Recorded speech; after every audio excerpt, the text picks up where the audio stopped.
Fala aí, pessoal, tudo beleza? Estamos começando a partir de agora mais um programa Pod My Brother. Aê! 83º episódio! Estamos indo, né? Vamos, cada vez melhor. Pessoas super interessantes, grandes estrelas estão sentando aqui, né, no banquinho. E você que quer vir no podcast, quer vir trocar uma ideia, contar a sua história, mande um e-mail para nós. Né, Will? Qual o e-mail, Will? podmybrothers@gmail.com e conta lá a sua história. Quem sabe a gente não convida você para sentar ali naquela cadeirinha e contar a sua história aqui pra gente. É isso aí, eu quero também aproveitar e agradecer a audiência, né, de todas as pessoas que seguem a gente, que comentam. É muito legal mesmo esse feedback, né, que vocês dão pra gente. E pra você ainda que não se inscreveu, se inscreva no YouTube, né, e também comece a seguir a gente nas redes sociais. Estamos em todas as redes sociais. Boa. Isso, pessoal. Seja muito bem-vindo aqui no Pod My Brothers. Toda semana a gente traz um convidado diferente para a gente bater papo sobre vários assuntos. E hoje nós temos um convidado especial. Ele que é delegado de polícia há 12 anos. É o Dr. Elton Costa. Boa. Brother! Dr. Elton, sensacional, hein? Cara, gente boa, Muito Delegado bom, humilde. Tirou muito. várias dúvidas, né? Várias dúvidas, não ficou, né? Em Respondeu cima do tudo. muro, sim. Respondeu tudo. Um bate-papo bem bacana, viu, pessoal? Bem legal mesmo, imperdível. Não correu das perguntas, né? Não, imperdível. Não, foi bem legal o papo com ele. Fica por aí para você assistir completa a entrevista, porque a gente falou sobre vários assuntos aqui, envolvendo tanto a carreira policial aí do delegado, como também todas as outras participações, tanto militares, né, policiais civis. Sim. E tudo mais. Pensamento do dia com o nosso guru. Na vida, não confunda raízes com âncoras. A raiz alimenta, a âncora imobiliza. E afunda também, né? Afunda. Boa, Will, o guru tá inspirado hoje. Olha a camisa inspirado. dele, que bonita. Veio com óculos novo, lá. Aliás, Colino trocou, novo. né? Trocou, Semana passada né? quebrou ao vivo aqui o óculos dele. Meu netinho, o cão, fez o favor de sair brincando com outro óculos, né? E esse aqui ele também pegou pra brincar, mordeu um pouquinho. Primeiro dia já estreou. Caramba, Mas logo deu tempo de salvar. Deu. Deu tempo de salvar. Plutinho, eu amo meu netinho. Nosso outro cachorrinho, né? Então, Melhor isso assistir um filminho, né? Inclusive assisti um filminho bom aí, viu? É mesmo? Do Snoop Dogg. Lançou agora em 2024 o filme deles, The Underdogs. Ó. Da hora o filminho. Conta a história, assim, que ele é um astro, né, do futebol americano. Aí começou a se dar bem, tal, por causa de um lance lá, que se deu bem, e o cara virou um astro. Só que aí, logo no começo, conta essa história, depois já começa a contar a história dele afundando como um astro. O cara só se achando o melhorzão, maioral e cheio da grana, só que ele começou só a afundar. Colocar o pezão na jaca, meu, no pátio. Aí ele foi e tal, daí lá ele viu um time infantil não, jovem, né, jogando futebol americano, que não ganhava nada, não sei o que e tal, daí ele teve a ideia de virar o técnico eu vou ajudar esse time aí. Só que ele tava de olho na mulher, na mãe de um aluno lá, tal, que ele já tinha um passado com ela, tal. Aí ele viu a oportunidade, virou técnico lá e começou a treinar.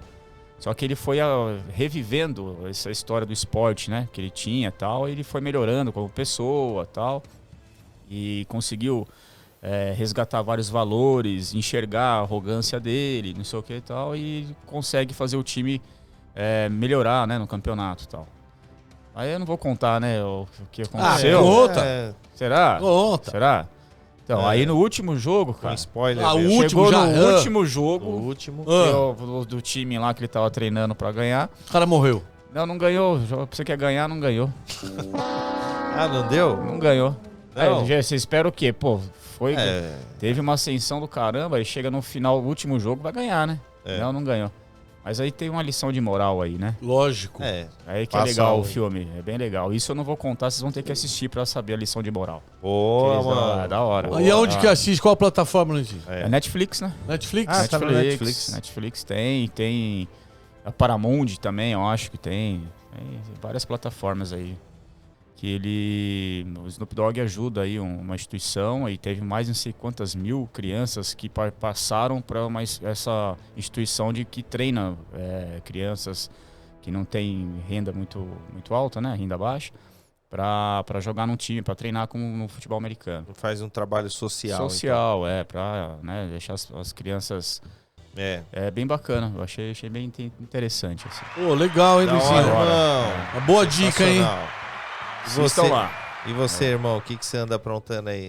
Eu trouxe mais uma dica musical, né? Você tá cantando nos Como karaokê sempre. da vida aí? Não, Já não tá tô se apresentando cantando. em barzinho, Não. restaurantes ou não?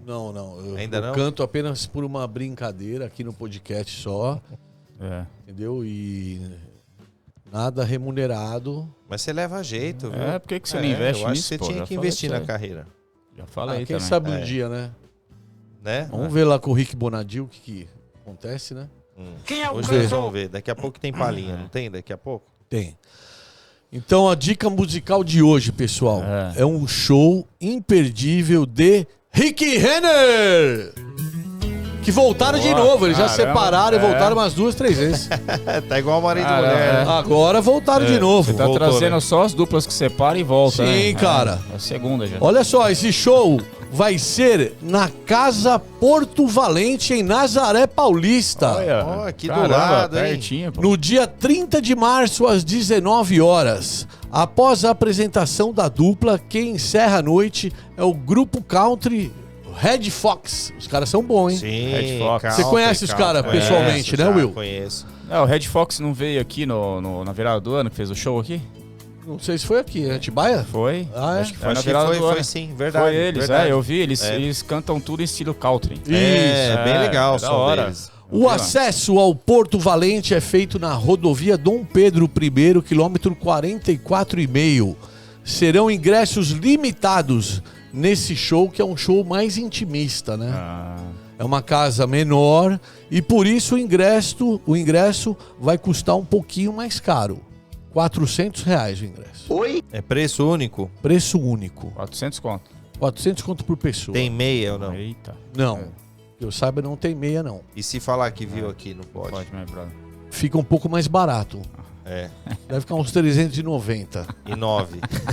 Qualquer coisa a gente paga a diferença. Vale a pena, a diferença é pouca. Se você quiser comprar o ingresso, pode ligar para o 11 999 77 4490. Repita. 11 999 77 4490. Geraldo Antônio de Carvalho, olha o nome do cara, que é o Rick, que é o moreno, tem o mais branquinho e o mais moreno. Nasceu em Porto Nacional, no Tocantins, em 5 de dezembro de 1966. Portanto, ele está com 57 anos de idade. Olha. Tá bem, pô. Tá bem, hein? É? A voz dele é boa. É boa. Ele canta bem. Sim. E o Ivair, que é o Ivair Reis Gonçalves, é o Renner. É o Renner? Olha. Então o Ivair, ele é natural de Brasília e nasceu no dia 19 de novembro de 71. Então ele está com 53 anos de idade. A dupla foi formada em 1986 e atualmente o valor do cachê é de... 500 mil. Nossa. 130. 300 mil reais. Aí, Caramba, meu. Olha como os caras são famosos, né? Eles pararam, voltaram e ainda eles fizeram começaram sucesso, agora né? em 300 mil cachê. Caramba. Eles gravaram muitos sucessos, incluindo Ela é Demais, Filha, Moleca, Te Amo Pai, 1000 Vezes Cantarei, Ao Lado de Deus e outros. E a minha singela homenagem ao dueto, eu vou cantar a primeira parte da música Só Pensando em Você, composta por Lia Soares. Essa Lia também canta, viu? É. Ela canta também. Composta por Lia em 2002 e gravada por Rick Renner e também pela saudosa Marília Mendonça. É uma música bem legal e eu quero cantar uma palhinha pra vocês. Opa. Tá bom? Olha, Obrigado. Solta o som, DJ. olha aí, pessoal. Vamos lá, hein? Vamos lá. Uma chance aí. Atenção, Rick Bonadil. Quem é o cantor? Eu gosto desse arranjo.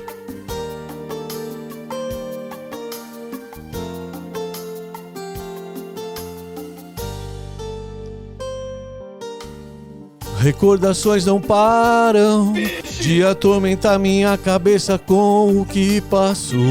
Nossa história fica na minha memória como um filme que marcou e me faz questionar se tudo o que nós vivemos juntos acabou. Você foi embora, mas deixou uma saudade com ela, solidão que me apavora, que maltrata e machuca o meu coração, que sofre por não ter a felicidade que está em suas mãos. Que demais! O teu silêncio traz o desespero e eu já não aguento essa sua indecisão. Eu preciso dar um tempo pro meu coração. Valeu, galera! Boa, Will. Uma singela homenagem a essa dupla maravilhosa que uma vez assisti eles no Villa Country. Eles são demais, esses caras. Eles cantam muito bem. Admiro os dois. Boa. Valeu, galera. Você viu como tá evoluindo, né? Que É. até você tava dando a entrada pra ele, né? Falou assim, Sim. ó, tal. Você vê que ele nem olhou pra você, né? O cara já tava... Não, agora ele manjando já já. sabe exatamente o ponto de entrada, a música e Nem tudo. olha. Ele já é independente, é um artista Nem olha pra solo. você mais. É. Né? Fechou até o olhinho pra cantar. Valeu. Obrigado, galera. Até mais. É isso aí, então vamos lá, né? Vamos assistir então o show do nosso querido amigo, né? Bora. Bora. É isso? Vamos pro nosso convidado então? Sim. Bora. Pode, my brothers. Bom, pessoal, vamos continuando com o nosso programa de hoje com ele, que é delegado de polícia há 12 anos, é o Dr. Elton Costa. Oi, doutor. Seja bem-vindo aí, doutor. Eu tô, obrigado por ter vindo. Obrigado. De coração mesmo. Obrigado. Legal, faz tempo que a gente tá para trazer o doutor aqui, né? E hoje a gente sabia aí que o senhor vinha aqui, então nós ligamos para todos os nossos desafetos e marcamos às 8 horas, mas não apareceu ninguém, né? Seja muito bem-vindo, doutor. Obrigado. Prazer agradeço. te receber aqui, viu? Obrigadão, legal. E vamos começar nosso papo contando pra gente como que foi a sua entrada na polícia, né? Porque delegado é um cargo muito específico, né? Então tem a faculdade antes, aquela coisa toda. Já era um desejo de garotão, não? Por incrível que pareça, já. Sempre gostei de polícia, brinquei muito disso. E quando eu entrei para a faculdade de Direito, na verdade, antes eu tentei as carreiras militares, nas escolas militares, que é o Barro Branco e principalmente a SpaceX para virar oficial do Exército. Mas ele não deu certo ali no meio do caminho, fui fazer Direito. E daí falei, não, para ser delegado. Eu tenho uma ideia do meu irmão, faz Direito para você virar delegado. E foi o que aconteceu. No meio do caminho eu virei estagiário do Ministério Público, eu gostei muito. Quis ali virar promotor, juiz. Daí, no meio do concurso, passei para delegado e daí deu certo e foi onde fiquei e tenho que convir que gosto muito do que eu faço. Daí eu comecei a estudar para isso, para tentar ser promotor, juiz, ou juiz, umas coisas assim meio próximo. Daí no meio do caminho prestei para delegado também, acabei passando e foi. Inicialmente falei, vou tentar o outro ainda. Mas acabei gostando tanto, falei, é aqui mesmo onde eu fico e pronto. Foi amor à primeira vista. É muito legal. Isso já era aqui em muito Atibaia, legal. né, doutor? Então, eu sou nascido e criado em Atibaia, fui um tempo para São Paulo para estudar, tudo mais, e no começo da minha carreira como delegado foi em São Paulo. Ah, foi Que lá? Via de regra, em São Paulo, sempre se começa pela capital. Ah, é? Que Então você não escolhe o lugar onde você vai... escolhe. Escolhe. Você faz academia, você tem a classificação para academia, classificação no concurso. E daí você vai para academia de polícia, faz e lá você tem um curso. Você tem provas, tudo mais, e tem uma classificação na academia.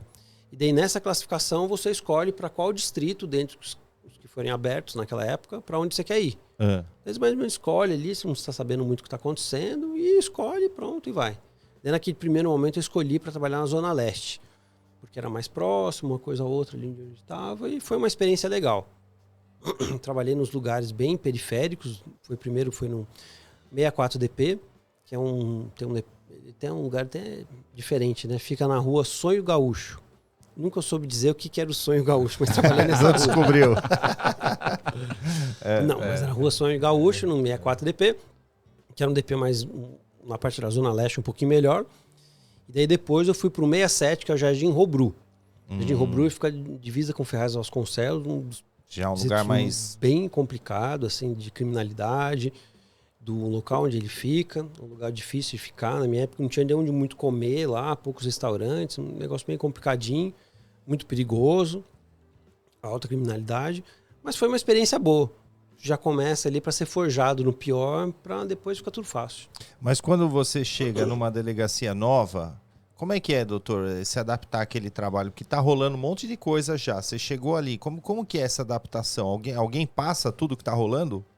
Então, mais ou menos, porque quando você chega em algum lugar, você recebe a atribuição da presidência de alguns inquéritos, que é por onde se faz a investigação, inquérito policial. Então você olha ali, vai tomando pé e vai se ajustando e o negócio segue. No começo, quando você entra na carreira, tudo é muito novo, você fica meio perdido ainda. A carreira policial tem muita coisa que você, juridicamente, você aprende, mas a vida policial mesmo tem que aprender na prática. E tem umas coisas que não tem como ser ensinadas pelos livros, né? Tem que ser na vivência, nas coisas. Na prática mesmo, né? Acho que é a maioria das coisas, na verdade, né? Tem que aprender na prática, né? Tem um monte de coisa que tem que ser na prática, na vivência, de você saber mexer com pessoas do crime e tudo mais, e não tem como ensinar. Sim. Então você vai se forjando ali, vai aprendendo, vai pegando o jeito e o negócio vai fluindo. E os inquéritos, eles têm um andamento, mas eles têm uma ordem para ser... Como que é isso? O inquérito policial ele é todo regulamentado pelo Código de Processo Penal, né? Todos os procedimentos que são realizados dentro dele, então tem todas as formalidades para os atos. Então é uma coisa assim muito dentro da técnica processual. Então ali o que acontece dentro do inquérito é muito bem definido e, digamos assim, na teoria, quando você sai da faculdade, você sai manejando muito bem. Obviamente, quando você está estudando muito tempo, ainda muito melhor. Na academia também, você tem uma matéria especificamente de inquérito policial, que você tem ali um delegado te ensina como é a parte do inquérito, falando ali, até tentando trazer alguns macetes. Também tem os escrivães que mostram como é a formalização dos atos, para tentar ali te ambientar. Mas ali uma parte muito objetiva, dentro que traz ali o Código de Processo Penal. Mas, obviamente, o que tem no inquérito e a forma como você traz todos aqueles dados para o inquérito, como você faz investigação de rua, é muito diferente. Porque, na verdade, doutor, é uma equipe, né? O delegado, ele trabalha com uma equipe ali. Sim. Então, por exemplo, se você foi transferido para outra delegacia, você automaticamente vai ser inserido numa outra equipe. Via de regra, você entra numa equipe nova, mas algumas vezes você consegue trazer alguns investigadores que têm mais um contato e uma proximidade, uma afinidade de trabalho. Mas via de regra você vai sozinho. Então, por exemplo, quando eu fui para Campinas há um ano atrás, que eu fui para o DEIC de Campinas, e você entra inserido nas equipes. Então são 12 equipes lá, e tem lá, via de regra, 3 investigadores, tem os escrivães. Então você entra sem saber quem são as pessoas. Quantos investigadores, doutor, por equipe? Quantos investigadores? Cada equipe tem mais ou menos por 3. 3? 3. Nossa, achei que fosse mais. Não, então é o delegado? Não, assim, é a equipe de investigação. Ah, tá. E são várias equipes de investigação. Certo. Equipe de investigação, 3 investigadores. Daí tem os escrivães e o delegado. Então eu, por exemplo, eu tenho 7 equipes lá. Nossa, 7 equipes? Então o que acontece? Fica essas equipes, elas têm investigações que vão correndo lá, e eles vão passando para mim, e dependendo da situação, eu acompanho, vou junto, mas mais assim eu tenho que administrar e organizar todas essas equipes. Porque como que é a logística, doutor? Porque, que nem o senhor está falando, são várias equipes, né? A delegacia não pode fechar, né? Não. Então tem os plantonistas. Quantos delegados tem por delegacia? Depende muito. É uma estrutura assim que muda de cada realidade. A delegacia que não fecha são os plantões policiais. Os plantões policiais que cada cidade vai ter, dentro de uma sistemática assim, tem o delegado, o escrivão e o investigador para atender as ocorrências que são urgentes. Então, por exemplo, sua casa foi roubada, a polícia militar foi chamada, prenderam ali 2 pessoas lá dentro. Esses são levados para o plantão policial. Lá o delegado vai verificar a situação, se houve o roubo, se tem provas do roubo, demonstração da autoria e materialidade, e se ele está em situação de flagrância. Se tiver isso, ele é preso em flagrante, depois no dia seguinte é apresentado para a audiência de custódia e segue o jogo do processo penal. Agora, a delegacia, eu tenho as equipes de sobreaviso, mas ela fecha durante ela tem um trabalho, digamos assim, de expediente normal administrativo. Então as equipes recebem ali os casos, falam, você tem que investigar esse caso. Eles vão fazendo toda a investigação, por todos os meios que se tem, vão tocando ali e vão me atualizando por meio de relatórios, de conversas, reuniões, e vai atualizando e vendo quais são os próximos passos, o que temos que fazer, se está dando certo, não está, formalização, e vai se tocando. Então cada um recebe, tem ali algumas coisas eles trazem para mim, tomando conhecimento disso, aquilo que nós podemos fazer, pensamos em fazer isso, e vai se desenhando o negócio. O policial, ele tem liberdade para estar aonde ele acha que deve estar naquele momento, doutor? Ou ele precisa de autorização para ficar saindo, para ir atrás? Por exemplo, uma campana. É lógico que tudo já é combinado antes, mas ele ele tem que avisar onde ele vai? Como é que é isso aí assim, na prática? Via de regra, o que acontece? Ele não consegue me atualizar de todos os passos que ele faz diante da quantidade e tudo mais. Mas via de regra, a gente mais ou menos sabe o que está acontecendo. Então, por exemplo, estou fazendo ali uma campana em certos casos, estou monitorando certas pessoas.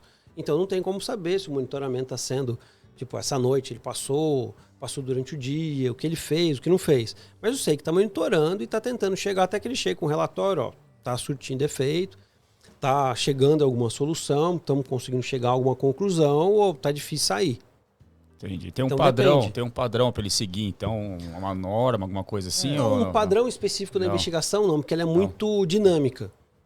Tem tá. certas situações que a gente consegue usar, por exemplo, hoje o policial, ele muito mais do que antes, digamos na década de 50, 60, ele tinha que fazer a campana especificamente olhando o cara, fazendo, porque Sim. não tinha nenhum meio eletrônico. Hoje o meio eletrônico, as fontes abertas, as fontes fechadas são os sistemas policiais. Drone, né, doutor? Toda a parte tecnológica ajuda em uma série de coisas que antigamente não se tinha. Então, Verdade. agora, digamos que nos últimos anos, a investigação mudou muito por conta dos meios eletrônicos. Então, tem muitas das vezes que o policial faz toda uma investigação no escritório e consegue chegar a todas as conclusões. Entendi. Então, em questão de lavagem de dinheiro, quando a gente pede todos os relatórios do COAF, você fica debruçado por, assim, papéis, textos, planilhas, identificando onde vai o dinheiro que fez, onde foi, para quem foi, tentando identificar e construindo toda essa teia aí de que lavagem de dinheiro é uma questão hoje muito importante, né? Sim. E de monitoramento para onde o dinheiro do crime vai. Isso daí faz tudo no escritório, porque ali é tudo feito por meio digital, né? Não tem nada físico mais, né? Hoje Então, nem precisa sair pra rua, então, praticamente. tem muitas coisas que Muitos o nem investigador precisa, passa o dia dentro ali, não mexe em nada, assim, de ir pra rua especificamente, né? Então Sim. mudou muito, né? Outro dia eu vi uma reportagem, Elton, um cara que matou um aposentado e ele já tinha sido preso 7 vezes, o cara. Eu acho que deve ser um sentimento horrível, né, pra polícia, porque fica lá trabalhando, investigando, perdendo horas e horas, e pra soltar tão rápido, né, Elton? Eu falar bem a verdade, para não dar essa sensação de que, assim, o negócio não tá funcionando, eu pessoalmente eu faço o quê? Faço o meu trabalho, apresento ali, e depois se não der nada, que se lasque, para não falar outra coisa. Lavou as mãos. Lavei a mão. Porque assim, não tem como a gente ficar com essa sensação, putz, eu tô enxugando gelo, parece que nada muda. Senão você se desanima, piora, né? desacredita do sistema e daí acaba, sei lá, acaba acontecendo alguma coisa. Então, Frustrante, né? Então eu prefiro deixar quieto. Faço o meu bem feito ali, acredito que está bem feito. Quando eu tomo alguma decisão, por exemplo, teve um caso que eu fiz de um homicídio aqui em Atibaia ainda, que foi de um advogado. Quando eu indicei o cara, pedi a prisão dos dois lá, eu tenho a certeza que foi eles, encontrei todos os elementos. Eles não foram condenados, problema do Estado, que daí perdeu a oportunidade Você fez sua parte, né, Elton? Porque não tem como, senão você entra num desânimo, desacredita Eu do imagino, sistema, porque você é mesmo complicado. deve ter prendido a mesma pessoa várias vezes. Já Algum aconteceu? crime Já Já pensou, tipo, cara? Alguns furtadores, assim, que furtam coisas de supermercado, essas coisas, é direto. Isso aí Você vê o cara entrar e sair no dia seguinte, pronto, e segue o baile, pronto. Senão você Nossa, fica... cara, isso é ruim, né? Mas, doutor, vamos lá. Existe a audiência de custódia. Todo crime tem direito à audiência de custódia? E aonde o delegado entra aí nesse contexto? Porque você, no caso, tem que preparar esse material para ir para frente, não é?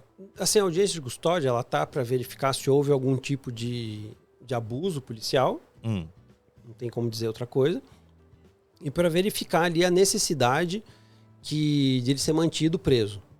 Que daí o juiz vai verificar se estão os requisitos da prisão preventiva. O juiz junto com o promotor e tudo mais. E só verifica isso. Se ele cometeu aquele crime, se ele é o autor ou não, é uma questão que vai ser vista futuramente. Então, hoje, bem na verdade, ali são poucas, assim, já tem um padrão de situações que a gente já sabe, não, ele vai ser solto na audiência de custódia, não vai ser solto. Então, já ficou meio previsível. Então, se é um crime grave, a gente sabe que não há dúvida. Mas o conteúdo que vai para a audiência de custódia, vamos dizer assim, é o delegado que prepara, não é, doutor? Sim, porque acontece, o auto de prisão em flagrante, o auto de prisão em flagrante, ele tem toda uma formalidade muito, assim, muitos atos. Então, são todas as pessoas que participaram, uma série de exames periciais, uma série de coisas, e tudo isso daí é o que fundamenta a análise do juiz no dia seguinte. Então, é com base no auto de prisão em flagrante que ele vai se basear para dizer se o cara é perigoso mesmo, se ele precisa ali tá presente os requisitos da prisão preventiva para ser decretada e para ele seguir preso. Ou não, é uma situação que ali não precisa, ele tem como... É que são atribuídos a ele outras obrigações. Via de regra, o que é? Ou uma fiança, eu não pude estabelecer, ou uma fiança, ou outras medidas, que não pode frequentar determinados lugares. É tipo um casamento. Você não pode ir em determinados lugares, em certos horários e com certas pessoas. É mais ou menos isso. Eu acho que é mais rígido, hein, mano? O casamento é pior. Então, Mas o cara tem ali, ele tem que chegar em certos horários, não pode estar de noite em casa, ele não pode ir em certos lugares, sim. Ele tem que demonstrar o seu comparecimento mensal dentro do processo. Via de regra, acontece isso daí. Então ele não fica preso, mas ele recebe medidas diversas da prisão, que são cautelares também. E se ele for pego fora do horário... É a possibilidade de revogar esse benefício legal que ele trouxe, que ele recebeu, na verdade, sim. E voltar para a prisão. Ah, tá. Se demonstrar ali que aquela quebra dos requisitos ocasionou algum problema. Deixa eu perguntar. Antigamente, havia, eu não diria uma rixa, mas havia uns ciúmes entre a PM e a civil, né? Não sei se... Como é que está hoje em dia isso aí? A PM e a civil eles se unem para solucionar algum crime, alguma coisa? Sim, o que acontece? Isso daí é meio bíblico. Sabe aquela questão dos bem dois antigo irmãos? Isso aí, né? Não, assim, são os dois irmãos que têm ciúmes um do outro. O que acontece? As funções são bem diversas. O artigo, lá na Constituição, que fala sobre a segurança pública, ele traz as funções muito especificamente de cada um. A Polícia Civil, junto com a Polícia Federal, são polícias judiciárias. São as polícias que investigam os crimes que aconteceram. Então, o que acontece? Aconteceu um crime, a função de investigar da Polícia Civil ou da Polícia Federal, alguns casos que são de competência da Justiça Federal. Sim. A Polícia Civil e a Polícia Federal são a mesma coisa, têm as mesmas atribuições, fazem as mesmas coisas. A Polícia Militar é uma polícia ostensiva e de manutenção da ordem que evita que os crimes aconteçam. Então, por isso que eles têm um patrulhamento ostensivo, eles usam fardamento, para estarem na rua, para manter a ordem e para evitar que os crimes aconteçam e numa situação que ele está acontecendo, conter ali.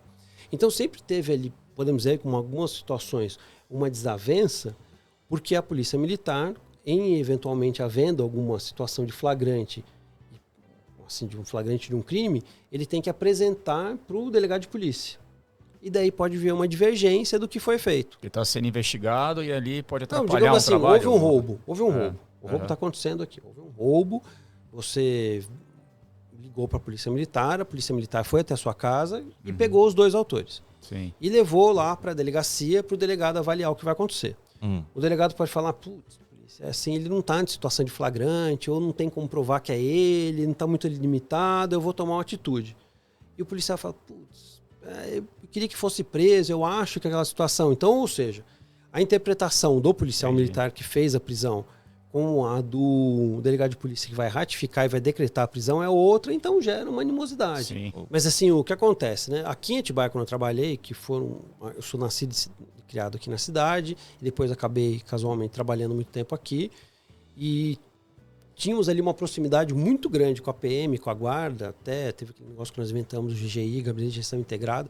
Então nunca tive problema com policial militar nenhum, nunca tive, respeitando as funções de cada um, e tenho grandes amigos até hoje aqui, e a PM sempre foi muito parceira. Então, assim, acho que quando há essa animosidade, é por uma falta de entendimento de alguma das partes, e quem sabe por uma vaidade de uma das partes. Né? Isso. Porque ali, quando você identifica aquela situação e você consegue juridicamente demonstrar, ó, eu entendo isso por conta disso, isso tecnicamente, não há essa divisão, não há esse procedimento. Vai dar Então, conversa, né, doutor? Né? Todo bom mundo entendimento, entende, né? tá todo mundo em Isso. prol ali da mesma coisa. Bom sim, somos senso, do mesmo né? lado, tudo mais, e se houver, obviamente, ali a demonstração fática, é fácil, não tem problema. Eu nunca tive problema, nunca tive uma discussão com um policial militar ou um guarda na apresentação de uma ocorrência. Inclusive, também a GCM trabalhava junto com você também, né? Sim. Da A mesma GCM forma. é um apoio forte, né, É. doutor? Foi. A GCM, na verdade, o que acontece, né? Ela veio de uma falta do Estado. Que o Estado, digamos, o Estado, ente federativo, Estado, quando ele não conseguiu suprir as demandas do município, antigamente a GCM era só para cuidar dos próprios municipais. O que é isso? Para ficar o guardinha na porta da prefeitura, para ninguém entrar na prefeitura, para ninguém entrar na praça. E pela ausência do Estado de conseguir prover o número de policiais que a municipalidade entendia como ser necessário, foi se implementando a guarda, e hoje ela assumiu um papel de polícia ostensiva da mesma forma como a polícia militar. E vem desenvolvendo de uma forma muito boa. E aqui em Atibaia eu tenho como dizer isso daí, em Campinas, onde eu trabalho agora, a GCM atua de uma forma assim, exemplar, tem ótimos policiais, bem treinados, Sim. e auxiliam muito bem. Sim, eu, inclusive quero mandar um beijo pra Vera, da GCM. Conhece a Vera, né, doutor? Ontem a gente viu ela lá no coquetel, né? A Vera. Um grande beijo, Vera. Ela é uma guarda municipal exemplar há muitos Ela anos. foi uma das comandantes da guarda aqui, né? ela é inspetora hoje, conheço a Vera há muito tempo, sim. Gente boa demais. Eu queria perguntar também uma coisa, doutor, a respeito das câmeras que os policiais usam. Você acha que é bom, doutor? Você acha que dá um bom resultado? Até que ponto isso não é legal? Então, o grande problema das câmeras é assim, o quê? É a forma como a sociedade vê isso daí. Porque o grande problema da atuação da polícia, vamos usar um caso muito recente, muito próximo, que ali você consegue entender isso. Porque quando você tem ali a ação do policial e tudo mais, ela vai ser julgada por todas as pessoas, pela imprensa, pela sociedade, pelos poderes públicos, de uma forma, depois, quando tudo acabou. Então você consegue, de forma fria, analisar os fatos. Uhum. Se você vê a ação daquele policial da rota que morreu esses dias lá em Santos. Nossa. Então você vê ali que o cara estava fazendo patrulhamento, seguindo tiro todos os no rosto, né, protocolos, doutor? fazendo, e o ladrão se assustou com ele, atirou nele e morreu com um tiro no rosto. Então é uma coisa que num lapso de segundos acontece. Então é muito difícil a população, quando nos julga, e a gente fala assim, é aquele engenheiro de obra pronta. Você fala, ele deveria ter feito. São muitas. O calor ali da hora São muitas situações que não tem como você ali avaliar. E você tem que pensar o quê? O policial que está ali é um ser humano. Ele está ali dentro de um espírito de sobrevivência, de proteção. Então tem certas reações que são reações de sobrevivência de um animal. É instinto, Então né? justamente, instinto, estava instinto. tentando lembrar. Então é muito complicado você avaliar depois, falar, putz, o policial poderia. São muitos poderias de uma situação que você não se coloca. Então você vendo ali aquele policial, que ele andando num lugar totalmente hostil, complicado, ele vira num lugar, aparece alguém, pronto, aconteceu. Então é muito difícil. Mas as câmeras em si, são boas, que possibilitaram, por exemplo, a gente verificar o que aconteceu nisso daí. Eu, via de regra, muitas das minhas ações eu vou com câmera, até sem uma obrigação legal, como tem a PM, para a gente conseguir depois, até dentro do GOI, lá, do Grupo de Operações Especiais que nós temos em Campinas. A gente faz as ações, as buscas, e depois, muitas vezes, a gente analisa as filmagens depois para falar, putz, erramos aqui, fizemos ali, a gente poderia ter feito isso, pode escorrer um risco aqui, porque você fez o protocolo errado. Sim. Então, a gente tem isso daí. Então, as câmeras não é ruim. O problema é que nós temos que ver que a sociedade parece que não escolheu qual lado que ela quer. Eu não estou dizendo que o quê? Quando o policial fizer errado, ele vai ser julgado como qualquer pessoa e pronto. Mas, doutor, o que acontece? A manipulação desse conteúdo, às vezes, cai nas mãos erradas. Isso daí é um problema que o quê? A gente sabe que as imagens conseguem ser até modificadas por inteligência artificial, a gente coloca a pessoa que não estava lá. Mas, via de regra, hoje, as câmeras servem até muitas vezes para uma forma de defesa, para mostrar o que efetivamente aconteceu. Porque numa situação como esse do policial lá, estavam 3 policiais, ele e o outro cara. Então ia ficar... O cara da rota aí, né? Ia ficar tentando provar o que aconteceu e buscar o cara que deu o tiro. Então, assim, acaba ajudando em certas situações. Só que outras você se coloca muito ali como o seu julgamento. Você pode colocar as outras pessoas para julgar o que aconteceu, né? E, inclusive, esse caso aí, desse rapaz aí, 34 anos, se eu não me engano, já para a mãe dele já é o segundo filho que ela enterra. 2 anos atrás, o filho dela, PM, também morreu. Ela enterrou 2 filhos já. Imagina a tristeza dela, cara. Então, Mas aí, se a gente for falar ainda um pouco nesses assuntos assim polêmicos, que eu meio que já sei até a sua opinião, mas eu gostaria que você falasse pra gente o que você acha do armamento, porque é o seguinte, existe os 2 lados da coisa, existe o lado proteção, quem sabe usar ou existe o lado de quem usa isso a favor para fazer coisa errada também, né? Então, assim, eu trabalhei com um delegado em São Paulo, muito velho, que ele falou que só 2 pessoas deviam ter arma. O bandido e a polícia. E a polícia só tem porque o bandido tem. Então, isso daí eu até entendo que é real. O fato qual é, né? O direito de você ter uma arma consigo, que está resguardado lá no Estatuto de Desarmamento, de proteção da sua casa, do seu trabalho, isso daí ele está amparado na legítima defesa. Porque o que acontece? O Estado ele não pode estar presente em todos os locais, em todos os momentos. Então você tem o direito de se defender, porque o Estado não consegue. Ele que assumiu de resolver os conflitos, só que ele não consegue estar em todo lugar o tempo todo. Então você tem o direito de se defender. Então isso daí eu até entendo, e eu, digamos assim, eu defendo essa possibilidade. Só que eu tenho que convir também que você ter uma arma, e muito menos andar com a arma, é uma responsabilidade muito grande. Sim. Verdade. Muito grande.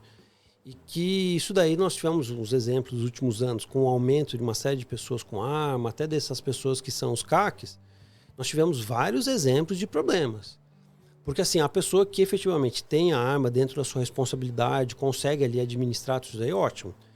Mas nós tivemos vários casos de pessoas que, até o que desvirtuou o sistema e causou todo esse questionamento, foram os idiotas que resolveram andar com a arma, e que 2 horas da manhã, saindo de uma casa de prostituição, não, estou indo para o clube de tiro, por isso que eu estou com a arma. Daí desvirtuou o sistema exatamente. E causou todo esse problema, que todas as pessoas falaram, não pode mais. Foi por conta dos idiotas, a verdade é essa. Porque as pessoas que tinham dentro da lei, seguindo tudo mais, então, tanto que todas essas pessoas nessa situação, quando eu estava aqui em Atibaia e pegava, eles foram presos. Porque ele estava nítido que ele estava burlando o sistema e usando ali toda a permissão que se tinha para os atiradores para poder estar armado naquela situação que não tinha o menor sentido. É porque é o seguinte, doutor, vamos analisar friamente. Você tá lá num carro lá, começa a sair uma briga lá, o cara vem para cima de você. Eu dou um exemplo besta. Aí você começa a apanhar, de repente, numa situação ali. Se você tá com uma arma na cinta, eu duvido quem é que tem controle emocional de não pegar essa arma. Você tá apanhando ali, não é? O grande problema qual é? A legítima defesa... Evite, né? Sim, a legítima defesa, qualquer pessoa que te agredir de forma iminente ou direta, e você tem o direito de se defender. Só que o grande problema é da proporcionalidade. Então, assim, a lei exige que seja proporcional à defesa. Então, se a pessoa chegou lá, dá um tapa na sua cara, sacou a arma e descarregou nela, tá em excesso, você vai responder por isso. Sim. Então, você conseguir ter essa racionalidade de adequar isso daí é muito difícil. E muitas vezes a gente vê que até naquela questão, na hora do nervoso ali, o policial faz um monte de coisa porque ele está dentro de uma situação difícil de ter um controle. E as pessoas têm que ponderar isso daí. Então, você está armado é uma responsabilidade muito grande. Ainda mais para quem gosta de beber, né, doutor? Então, mas o fato qual é? Uma pessoa que efetivamente bebe não pode estar armado. Mas o CAC nem pode, né, doutor, sair com a arma de casa, a não ser que esteja mesmo indo pro estande, né? E a arma nem pode estar, né, junto lá. Nós tivemos algumas alterações, algumas portarias, se podia ou não, se ele podia estar com a arma pronta, para o pronto uso, porque ele estaria defendendo o arsenal dele. Então, mas o fato qual é? O CAC é uma pessoa que ele é um desportista do tiro e que ele usa a arma como uma forma de prática esportista. Então ele vai pegar a arma para o clube para fazer o seu treino. Então só serve para isso. Então ele não pode andar com ela na cinta. Não pode. Tem que estar na assoalho do carro. Ele tinha que estar com a arma guardada, igual você vai jogar bola. Você deixa a bola guardada tá. para ir jogar Sim. um campo de futebol. Você não vai com a arma para jogar em alguém. É que, obviamente, algumas pessoas desvirtuaram essa permissão legal e andavam ali com a arma junto a ele, pronto uso, e andavam ali com a guia de tráfego, que era a autorização legal para ele ir no clube. Então você parava o carro, tô no clube. Mas o carro só vai no clube de tiro? Você não trabalha, não faz nada? Então eles desvirtuaram o sistema. Entendi. Por exemplo, se eu acho que eu preciso andar com a arma, que seria o porte. Eu tenho como pedir isso daí? Tem. O estacionamento fala lá da permissão para você ter um porte de arma. Só que tem uma série de requisitos. Um deles, inclusive, é você demonstrar um justo motivo. O justo motivo a lei não fala o que é um justo motivo. Você tem que apresentar, fundamentar e o delegado vai conceder ou não. Então tem ali, algumas pessoas entraram ali até com ações, mandado de segurança, para o juiz determinar, falando, ó, isso daí é um justo motivo e conseguiram. É difícil, porque o estatuto de desarmamento ele é um pouco mais restrito. Mas o que acontece? Não é a forma... Então eles tentaram desvirtuar, ao invés de mudar o estatuto de desarmamento, eles tinham esse meio dos CACs, eles fizeram ali um jeitinho brasileiro. Que acabou atrapalhando aqueles que efetivamente queriam usar a arma como um atirador desportivo. E se pegar hoje, doutor, o que dá pro cara? O cara vai preso porte ilegal de arma de fogo. Porte ilegal de Fica fogo. preso mesmo, doutor? Sem fiança? Então, cabe fiança. Cabe fiança, mas ele vai responder o processo, muito possivelmente vai ser condenado. E possível ele não vai ter direito a ser mais CAC e daí vai ter esse problema todo aí. E o processo continua, né, doutor? Continua rolando, né? Assim, se ele for encontrar a situação, a possibilidade de ser condenado é muito grande. Então ele vai ter ali toda uma questão criminal implicando, né? Doutor, uma pergunta interessante, que eu acho que também muita gente não sabe. O policial, se ele vai entrar numa balada, ele pode, por bel prazer, entrar armado nessa balada? Qual que é a recomendação que a instituição dá para os policiais? O que acontece? O policial ele tem que estar armado o tempo todo. Então ele tem até uma portaria da Secretaria de Segurança que fala que ele pode ir em qualquer lugar e não pode ser impedido de entrar em nenhum lugar, até em locais que tenham aglomeração de pessoa. Então, objetivamente, ele pode entrar numa casa de shows portando uma arma? Pode. Pode. Só que daí vai partir do quê? Do bom senso do policial entender como você disse. Aí eu quero uma casa de shows para me divertir essa noite e beber. Eu não posso estar armado. Eu vou causar, primeiro, ele não pode estar armado se ele beber. E segundo, ele vai se colocar numa situação de risco. Eu tenho que entender, por exemplo, eu estou como você falou, numa balada, uma casa de shows, cheio de gente. Acontece alguma coisa.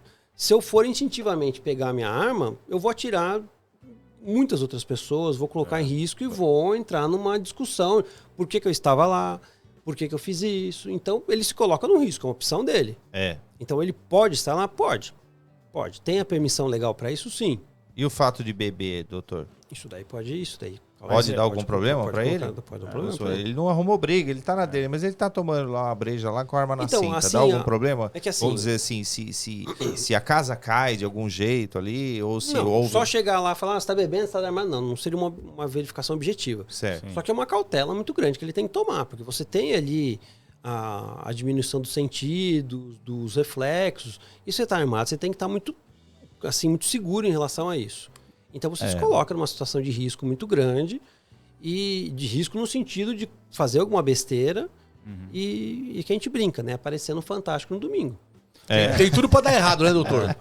E a casa noturna, ela pode proibir a entrada dele então, armado? O que acontece?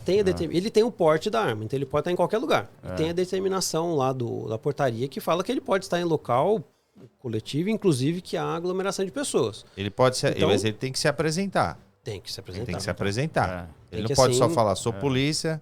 Ele tem que se apresentar. A funcional. Que é o documento, tem validade no país todo, né?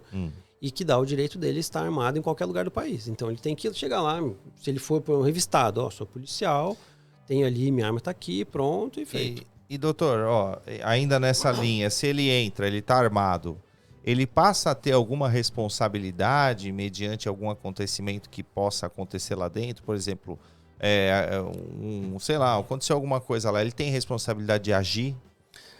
Então, o que acontece? O policial, quando ele está em serviço, ele tem a obrigação de tomar atitude frente a algum crime. Agora, quando ele está fora de serviço, há uma série de discussão se ele está ou não. Porque também seria difícil, o policial ele vai estar em toda situação trabalhando. Então é muito complicado. Eu por acho exemplo, que entra na parte do instinto também, né? Mas por exemplo, eu quando estou com a minha família, minha esposa, meu filho, eu evito toda e qualquer situação. Entendi. Certo. E só vou me vincular a alguma situação quando eu for agredir de fato. Entendi. Por exemplo, tiver numa situação, foi uma tentativa contra mim, um roubo contra mim, ou se não contra um... E se for um roubo inevitável, que eu falar bem a verdade, se eu tiver com a minha família, a possibilidade de eu entregar tudo, até a arma, é enorme. Eu não vou colocar em risco a minha família que está junto, Claro. de acontecer alguma coisa, e enfim, colocar eles em risco. Então, se for uma situação assim inevitável, foi uma agressão direta contra mim, uma tentativa de homicídio, é inevitável. Mas assim, uma outra situação, eu fujo de qualquer situação. Fujo. Porque assim, você leva muitas possibilidades. Então é muito difícil. Mas não então, fica passando, sei lá, dependendo da situação, passando um filme que você poderia reagir, que você poderia... O cara tá dando tentaria, o cara tá apertando o pescoço da mulher lá. Na balada lá, tá dando uns peterecos na balada. Você tá do lado, você vai fazer alguma coisa, doutor? Se eu tiver com a minha esposa, com meu filho, eu fujo, viro as costas e venho embora. Olha, eu vou falar pra você, eu Sério? e esse cara aqui, não. a gente passou uma no... A gente joga Porque bola. é muito complicado. A gente vai num lugar Sim, desse daí, você eu entra sei. numa situação que você não sabe o que está acontecendo. É claro, você tem que defender a pessoa que está sendo agredida, homem ou mulher. Você defende, mas será que eu vou dar conta? O cara vai vir para cima de mim, eu vou fazer o quê? Vou fazer, eu tô sozinho, tenho que chamar alguém. E, em tese, toda ação que a gente tem que fazer, a gente tem que ter a superioridade numérica. Sim. Por exemplo, quando a PM é acionada, necessariamente não é só o policial que está indo lá. É todo um sistema. Que ele já chega lá, está indo aquele policial, aquela equipe, já são 2. Então aquela equipe sabe que está indo para... O resto da polícia, o entorno, sabe que ele está indo para aquele lugar, quem são, o que for. Se ele pedir apoio, já todo mundo tem como ir. Agora, eu sozinho fazendo isso daí é quase um ato heróico. Então, até chegar alguém... Tem certas situações que o melhor é fazer o quê? Eu ligar para a PM e falar... Tô vendo tal coisa, isso e isso, pronto. Então, assim, você tem que ter aquela racionalidade de mensurar a situação. Putz, aqui não é Capitão América, não dá pra fazer tudo. Às vezes é melhor engolir o sapo, né, doutor? Ah, com certeza. Eu passei por uma situação, eu e esse cara aí, passamos, eu.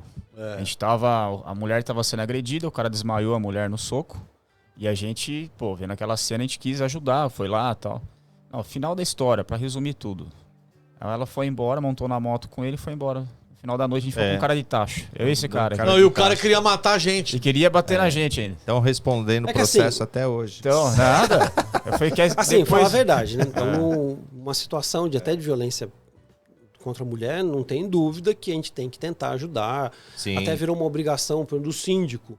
Ele vê que uma mulher está sofrendo um tipo de violência. Ele tem a obrigação legal de avisar a polícia que isso está acontecendo.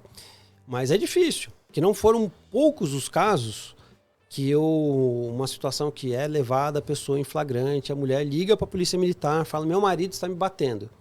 A polícia militar vai lá, atende a ocorrência, ela ratifica a policial militar que aconteceu isso daí, ela é levada para a delegacia, depois de um tempo ela fala, não quero que seja feito nada, era só para dar um susto, eu gosto dele, quero ficar com ele. Caramba, foi isso que aconteceu com a gente lá. Então, muita gente não fez nada, ficou isso só olhando. Isso acontece muito, isso daí é uma discussão muito grande que as pessoas têm que ter em relação a por que ela fez isso, da vitimização, uma série de coisas, mas para nós acontece várias vezes. Então, por isso tem certas situações ali que você tem que ponderar até onde a gente tem que intervir. Sim. É claro que intervir na agressão, não vai bater.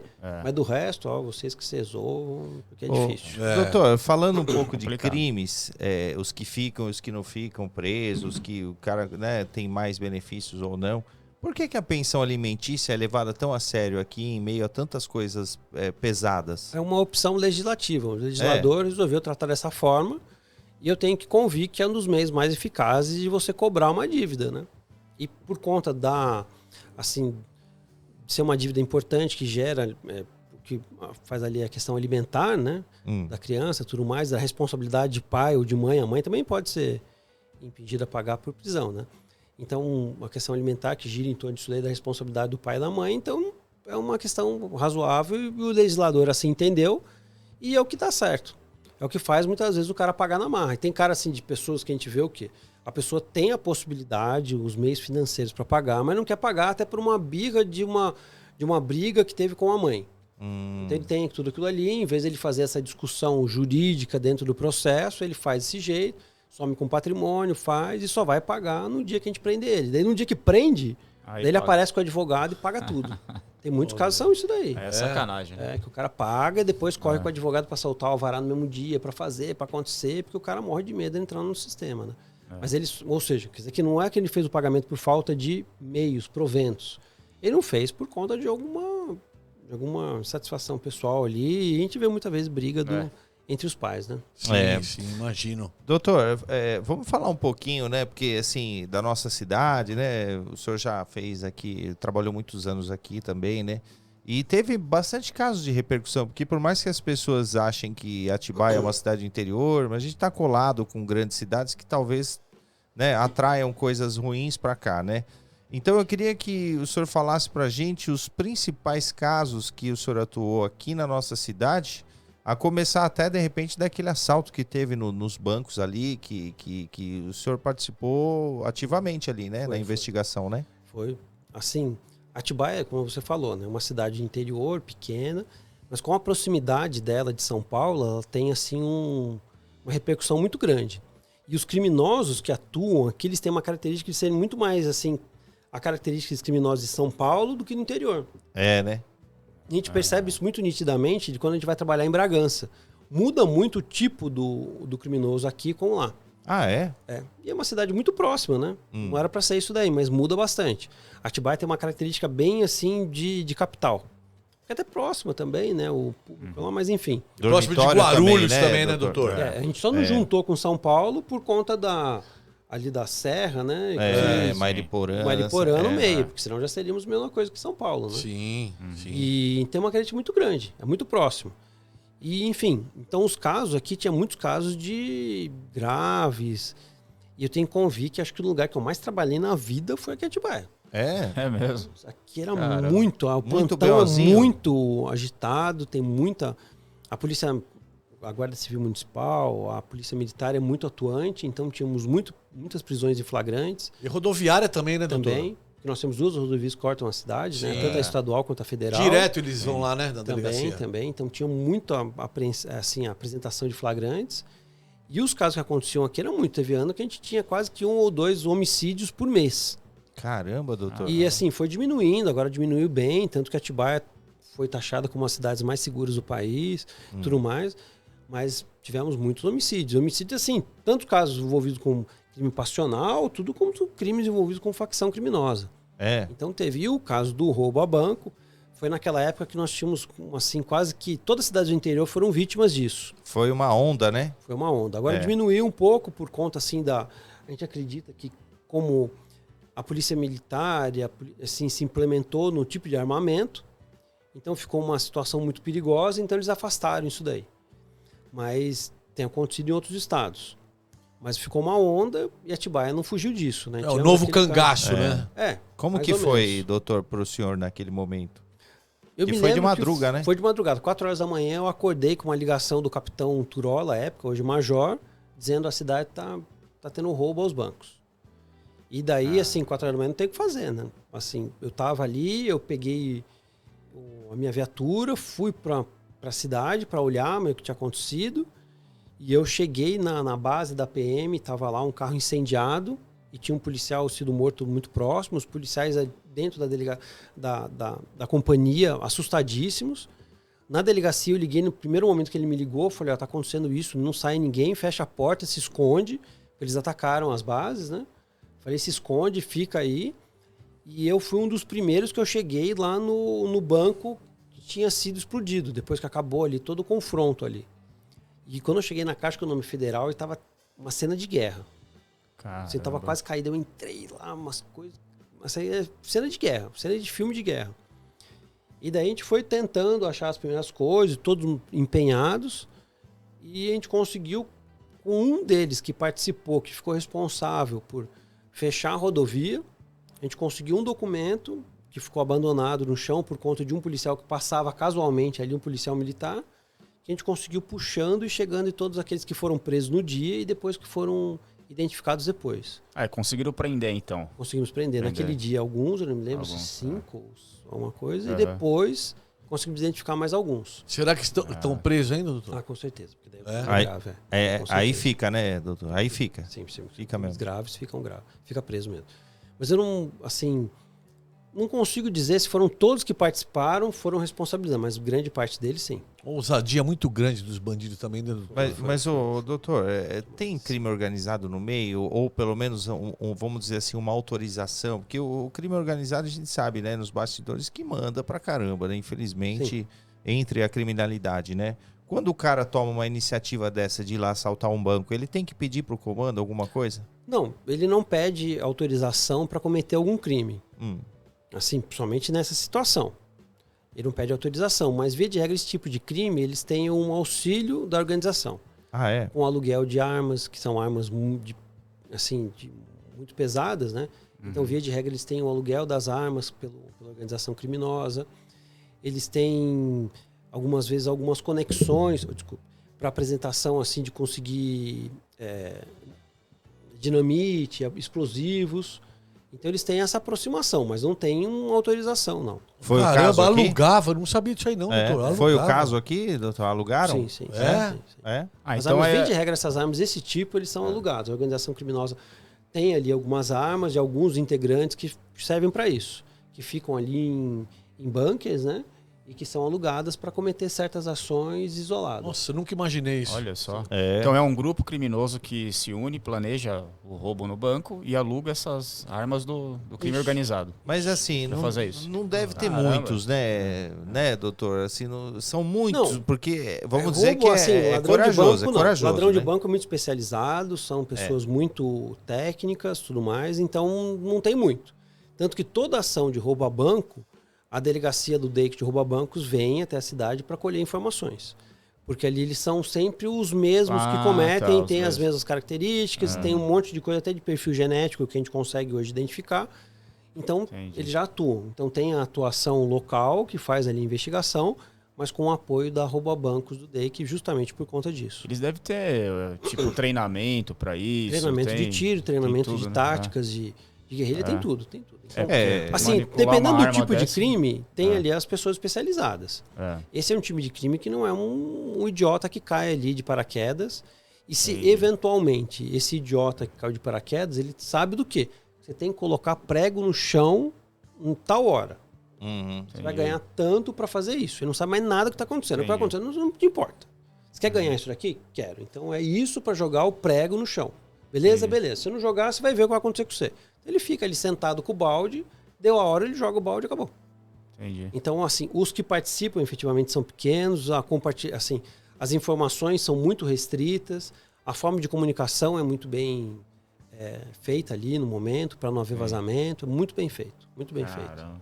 E a lavagem de dinheiro, doutor, a gente sabe também, por exemplo, que eu imagino até que na nossa cidade deva ter, né, pessoas que mandam no crime também e que automaticamente precisam colocar dinheiro em lavagem, aquela coisa toda. A nossa cidade é muito alvo dessas coisas aí, doutor? Então, a lavagem de dinheiro, acho que toda cidade todo tipo de comércio é utilizada para isso. É. Mas o que acontece? Até na minha delegacia lá no DEIC, nós temos um setor específico de lavagem de dinheiro. E esse é um tipo de crime que você, via de regra, você investiga no escritório por análise de documentos. Então ali você identifica uma situação, um ponto, e muitas vezes a gente, de uma investigação, a gente parte ali que tem uma situação de lavagem de dinheiro aqui, então já vai especificamente para criar uma nova investigação especificamente a isso, porque ele é muito técnica, muito pontual, é muito diferente. É um negócio até chato de fazer. Porque ela é de muitos dados, muitas planilhas que vêm informações do sistema bancário, né? Sim. Então é muito... Mas assim, hoje, digamos, o grande sacada do combate ao crime é a lavagem de dinheiro. Porque você conseguindo tirar isso daí, não tem mais como a pessoa cometer os crimes, né? Porque daí ela fica ali... Bloqueia, um problema, né? Consegue você bloquear tirou o bem, dinheiro para toda a movimentação, né? Sim. Ouvi falar que o pessoal usa muito o posto de gasolina, doutor, para lavar Toda o dinheiro. forma de comércio que tem uma rotatividade alta é muito utilizada para lavar dinheiro. Então, restaurante, posto de gasolina, até aquela brincadeira da lavagem, veio que eles usaram uma lavanderia. Porque tinha uma movimentação de dinheiro. Casa noturna, bares, tudo isso. Então, tudo que tem uma circulação muito grande de dinheiro, não por volume, mas por quantidade. Então, por exemplo, tem uma casa noturna, você fala que entrou 5.000 pessoas, mas entrou 10. Você tem ali como fazer Gerar um caixa, né? Um caixa para depois você trazer aquele dinheiro do crime e depois fazer ele virar limpo, né? Que é onde é a lavagem, né? A mudança. Sim. Então, tudo que tem grande circulação de dinheiro é muito bom. Até a igreja. Hoje a igreja é muito usada para lavagem de dinheiro também. Ah, é, doutor?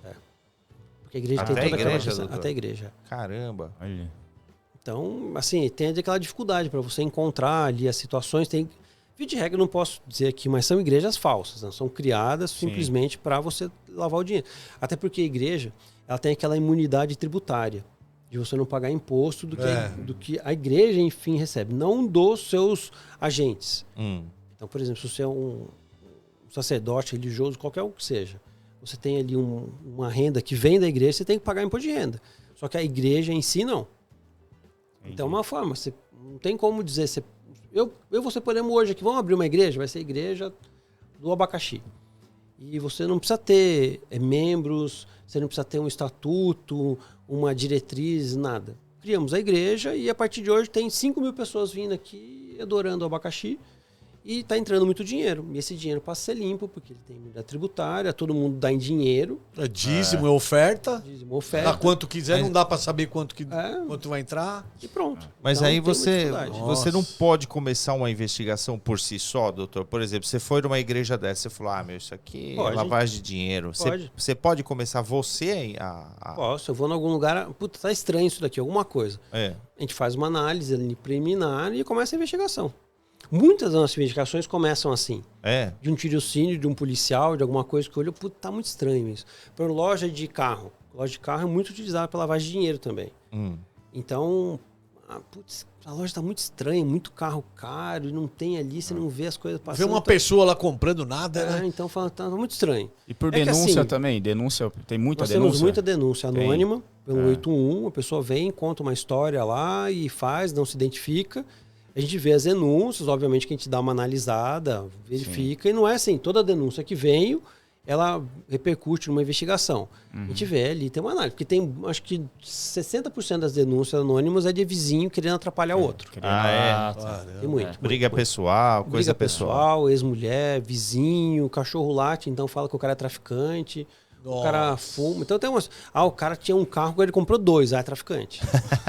Tem muito isso, né? Aquele vizinho desgraçado. Faz festa toda semana lá. Não, é traficante. Daí não, o cara é um empresário, tem ali a vida dele, não, é traficante. Daí pronto, faz a denúncia lá, fala que ele é traficante, porque ele fuma na parte de fora, e com certeza deve ser droga. E daí então tem essas questões. Então tem todo um filtro ali também, porque senão também tem. Tem a Delegacia de Proteção Animal, que é a DEPA.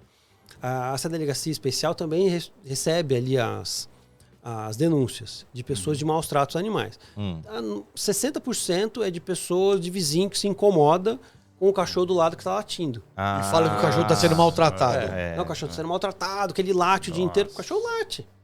Faz barulho, o cachorro late, não tem jeito. Então, mas, doutor, você tocou num assunto interessante. O cachorro ainda é mais relativo, mas vamos lá. Eu tenho, por exemplo, eu moro numa casa do lado de uma chácara. Essa chácara, o dono não mora lá, mas ele aluga. Vem gente todo final de semana e faz aquela barulheira. Eu, como vizinho aqui, algo é feito nesse sentido, porque eu já vi que teve épocas em que esse lance de barulho era mais levado a sério. E teve épocas que passava batido. Não dá pra fazer nada, não dá pra fazer nada. Como que é isso hoje, doutor? O que acontece? Nós temos uma contravenção penal de perturbação do sossego.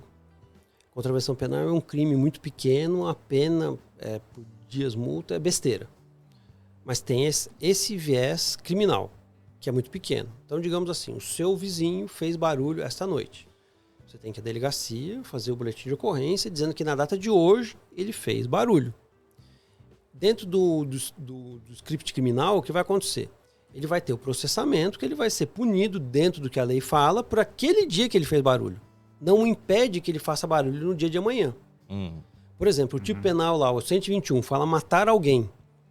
Então o que acontece? Se eu matar alguém, eu vou ter aquela pena. Não diz lá proibido matar alguém. Fala matar alguém. Então você pode matar alguém e sofrer a pena. Sair da cadeia no dia seguinte, você mata outra pessoa e volta pra cadeia. Então esse que é o problema do viés criminal. O viés criminal, ele pune aquele fato que seja criminoso. O que acontece? Quando nós estávamos aqui no GGI, a maioria das demandas eram isso. A pessoa tinha ali a chácara, alugava, fazia um puta barulho e o vizinho ficava louco. E é um problema muito grande, porque isso daí se atrapalha muito. Então nós criamos uma lei municipal com uma multa. Então a guarda ia lá com um decibelímetro, media o barulho e aplicava a multa. Constatava. Tinha que ser Isso, constatado. isso. Então. Então, Era alta a multa, doutor? A primeira multa era mais ou menos e a reincidência era altíssima. Eu não me lembro em valores, mas acho que era 1.000 e depois ia para 5.000. Caramba. Então, assim, o que aconteceu? A gente percebeu que a multa era muito mais eficaz do que uma verificação criminal. Porque demorava, fazer a multa, assim, o Estado ele tem a coercitividade, ele pode aplicar a multa diretamente, autoexecutoriedade. Então isso daí é bom porque a pessoa já sai com a multa. Você está multado, o cara, Não tem nem como negar, né? E outra, isso é bom porque o cara que vai alugar a chácara, ele nem aluga. Você entra no Airbnb, já tem um monte de gente lá, a mensagem, não é permitido festa, você pode reparar. Sim. Porque o grande problema da questão criminal, você tocou num ponto que é muito interessante. Vai ser punida a pessoa que fez o barulho, não o dono da chácara. Ah, sim. Então o dono da chácara lá é responsabilidade pessoal. Isso é um princípio do direito penal. Então o dono da chácara fala, não fui eu que fiz o barulho. Mas como que E acha? quem que é o dono? Como que acha, doutor? Por exemplo, você Então, tá no isso que meio é de um dificuldade. condomínio, como que você vai entrar Isso lá que é no meio? dificuldade. Então o problema é que isso daí, o que acontece? Os princípios criminais eram muito mais complicados do que um fato social que existia, que veio com o tempo. Então a aplicação da multa era muito mais eficaz, muito mais fácil. Porque você faz o quê? O dono da chácara. Ah, mas não fiz Sim. barulho. O problema é seu. Pra não falar foda-se, mas o problema é seu. Sim. Você alugou, você não pode alugar, porque cria um problema com o seu vizinho. Então não é. E Ele que põe as regras, né? Não pode fazer barulho após 22 horas. Tá cheio de regra hoje em dia, quando você vai alugar alguma justamente, coisa. então essa questão da chácara nós conseguimos, não digo resolver, mas melhorar muito fazendo esse tipo de coisa. Por exemplo, no tempo do gente foi muito criticado, que vocês não deixam eu fazer festa, que não sei o que lá. Nananana. A gente fez várias até tentativas de conversa com algum daquele povo que fazia os rolezinhos, fazia os fluxos lá numa região mais periférica. Teve uma época, Sim, né? sim. E o baile funk, mas era difícil primeiro, porque não tinha um responsável. Então não tinha alguém que pudesse se responsabilizar ou tentar organizar. Era uma coisa que acontecia. E assim, se a gente falasse, faz parte, é um fato social, deixa a criançada se divertir, tinha algumas pessoas que advogaram nesse sentido, mas assim, o número de pessoas que reclamavam do barulho e da perturbação que isso criava e todos os problemas que isso vinha depois era enorme. Então a gente tem que pensar dos dois lados da moeda. Tentamos, a gente pode fazer, proporcionar algum lugar, naquele tempo tinha uma abertura da prefeitura para fazer isso. Vamos fazer um lugar que a gente consiga regulamentar, fazer acontecer, mas não dava. Primeiro que não tinha quem. Então, para esse fluxo, o que é? Vai parando um carro, para outro, para todo mundo, tá todo mundo ali com o som ligado e eles brigando para quem toca mais alto. E os vizinhos? Vixe. É fogo. Ela tem que trabalhar no dia seguinte. Complicado, É viu? difícil. Então você, assim, a vivência em sociedade é muito difícil. Você precisa equalizar ali as vontades, né, de todo mundo. E você chegar nesse meio termo, que é o razoável, é muito difícil. Se as pessoas tivessem bom senso, né? Sim. Todo mundo dá pra escutar sua musiquinha, né? Pô. Tá, claro. Mas os jovens estão nem aí, né? Não, tá nem aí. Teve Entra uma a época Kátia no também meio, de moto, né? O pessoal com estralador de moto, Foi, juntou uma foi. galera, começou a rodar aqui em Atibaia, estralando. Foi. Você E assim, pegou essa época aqui? Peguei também. E eu lembro que naquela época a guarda começou a abordar várias motos. Se eles estavam sem o sistema, porque faz uma mudança ali no escapamento, faz um barulho desgraçado. Então eles mudavam para a moto ficar barulhenta. Então começou a multar. E todo mundo, tá prendendo moto de trabalhador, devia estar prendendo ladrão. Mas tinha uma reclamação imensa de uma série de pessoas. A moto atrapalha, é muito barulho. E eu, quando tive filho pequeno, que eu morava perto de uma avenida grande, quando eu passava a moto, instalava, a criança chorava, minha vontade era matar o cara. dá uma bronca, né? Não, Então você precisa se colocar no lado da outra pessoa, né? Sim. Então você tá de noite ali curtindo, faz um barulho, é lindo, mas assim, as outras pessoas estão vivendo junto e causam problemas. Lógico. Doutor, quando o senhor estava aqui na delegacia da cidade, dá para perceber nitidamente se existe mais ocorrências com a divisão da Fernão Dias, para lá e para cá? Tem. Dá para mensurar isso? Dá. Porque, para quem não conhece aqui a nossa cidade, nós estamos divididos entre Fernão Dias, né? Tem dois lados da cidade, e ainda Dom Pedro também, né? Mas o lance mais aqui, a dúvida é mais em relação a Fernão Dias. Tem como perceber, sim. Tem. As Você fica ocorrências nítido. ficam mais pro lado de lá? Assim, o tipo de ocorrências. A gente tem os roubos e furtos pro lado de cá, e pro lado de lá você tem, por uma questão do tráfico de drogas, dos pontos de venda de droga, dos conflitos ali envolvendo a questão das drogas. Tem esses problemas também como falei, naquela época tinha muito com os rolezinhos que causavam tudo aquilo ali. Então, Baile funk, né? Então lá era muito nítido a diferença da cidade por conta da Fernão Dias. Que as pessoas pobres acabam vivendo e sofrem. Bem, na verdade, qual é? 99% das pessoas que vivem lá são pessoas de bem que sofrem com a falta de estrutura e a falta do Estado. E nos últimos anos eu tenho que convir que lá melhorou muito. Eu conheci aquilo lá com as favelas mesmo de casinhas de madeira. Agora não, melhorou bem, são casas, já tem vários equipamentos públicos, creche, escola, campos de futebol, mas assim, o Estado ficou muito tempo ausente lá, né? Mas como é que é, por exemplo, doutor, essas denúncias, baile funk, isso, aquilo, a polícia vai lá? O que acontece? Já percebemos que o confronto direto numa situação como essa, arriscado, não tem como atuar. Entendi. Perigoso, né? Que eles enfrentam mesmo? Então não é que tem um enfrentamento. As pessoas estão numa situação ali de excitação e naturalmente, álcool, dentro da talvez. criminalidade, assim, da criminologia, a pessoa quando está em bando, ela fica mais propensa a acontecer alguma coisa. Então, assim, pessoas em bando, com questão de alguma forma, álcool ou drogas. Então, você fazer um tipo de confronto, como a PM fez em alguns lugares em São Paulo, daí acabou isso se revertendo e virou em problema para a polícia. Então, quando você jogar o isqueiro lá para pegar fogo. Então, na situação, quando já está instalado todo aquele monte de pessoas, mas a melhor é não ter um confronto direto. Entendi. Então, o que nós fizemos várias vezes aqui, temos feito, é já identificar que vai haver, se instalar no local antes para que não haja aglomeração. Fazer a questão prévia. Porque no momento que está ali, já não tem mais como fazer. Daí vai ser confronto direto e vai ser problema. A probabilidade de acontecer alguma coisa dar errado e a gente virar notícia no Fantástico no domingo é enorme. Imagina. É verdade, cara. Você falou que atua em Campinas, né? Isso. E lá tem o maior prostíbulo de a céu aberto lá, né? Tem próximo bairro, de Viracopos, né? Isso, chama Itatinga. Itatinga. E você tem muita ocorrência para aquele lado lá ou não? Tem muitos casos de extorsão.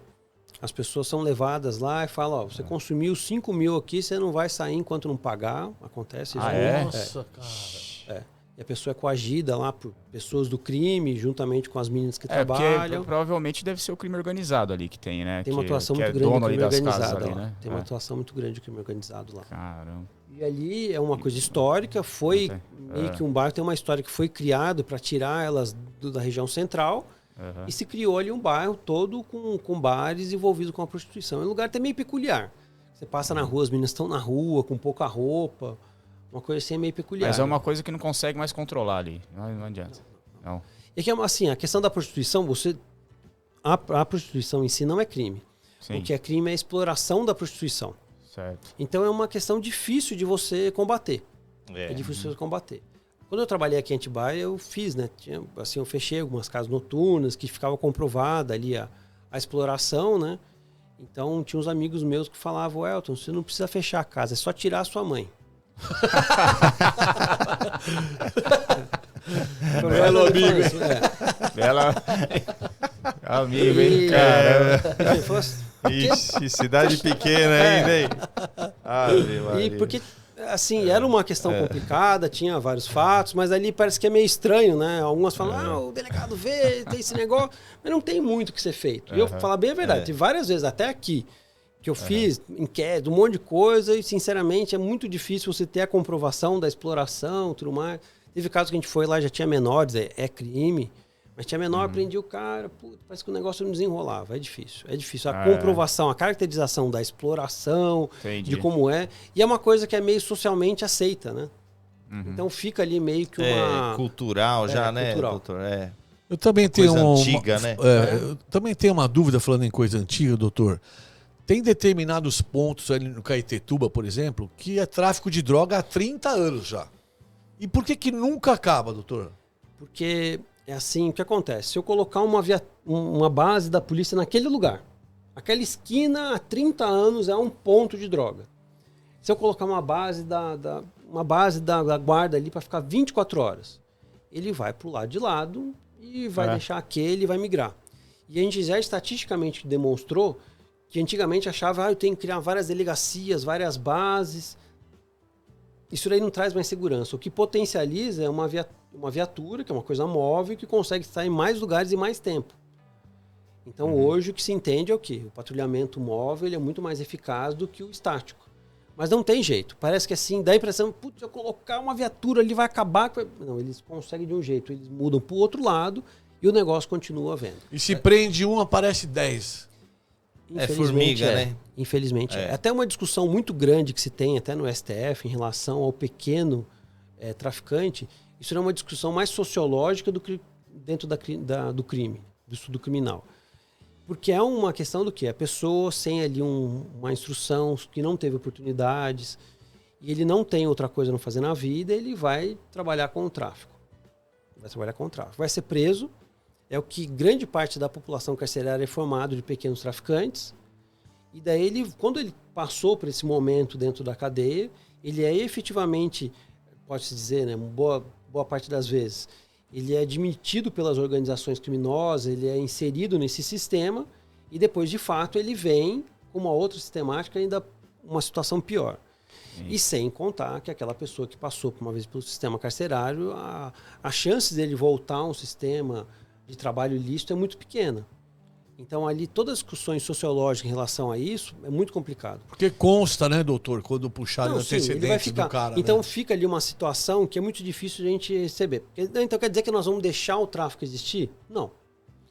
Mas o que mostra que efetivamente é o mais eficaz é o quê? Você conseguir identificar os grandes traficantes e tentar, assim, desarticular todo o sistema por meio das investigações que conseguem chegar no cerne da questão e daí efetivamente tirar a parte do dinheiro, que é da lavagem de dinheiro. Porque assim, só o pequeno traficante, num primeiro momento se resolve, mas tem até uma dentro da dinâmica ali do estudo, se a gente começa, isso é estatisticamente demonstrado, se a gente várias vezes começa a efetivamente pegar o pequeno traficante, acaba aumentando o número de roubos.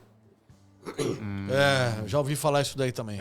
Então assim, é uma justa medida que você precisa assim, segurar o tráfico, mas também, se você fizer muito, vai acabar estourando num outro Porque ele não vai trabalhar, ele vai querer arrumar um dinheiro de uma outra forma. Ou até mesmo por um outro problema, ele acaba assumindo uma dívida dentro do tráfico, ele que vai precisar pagar de uma forma ou outra. Ele vai roubar.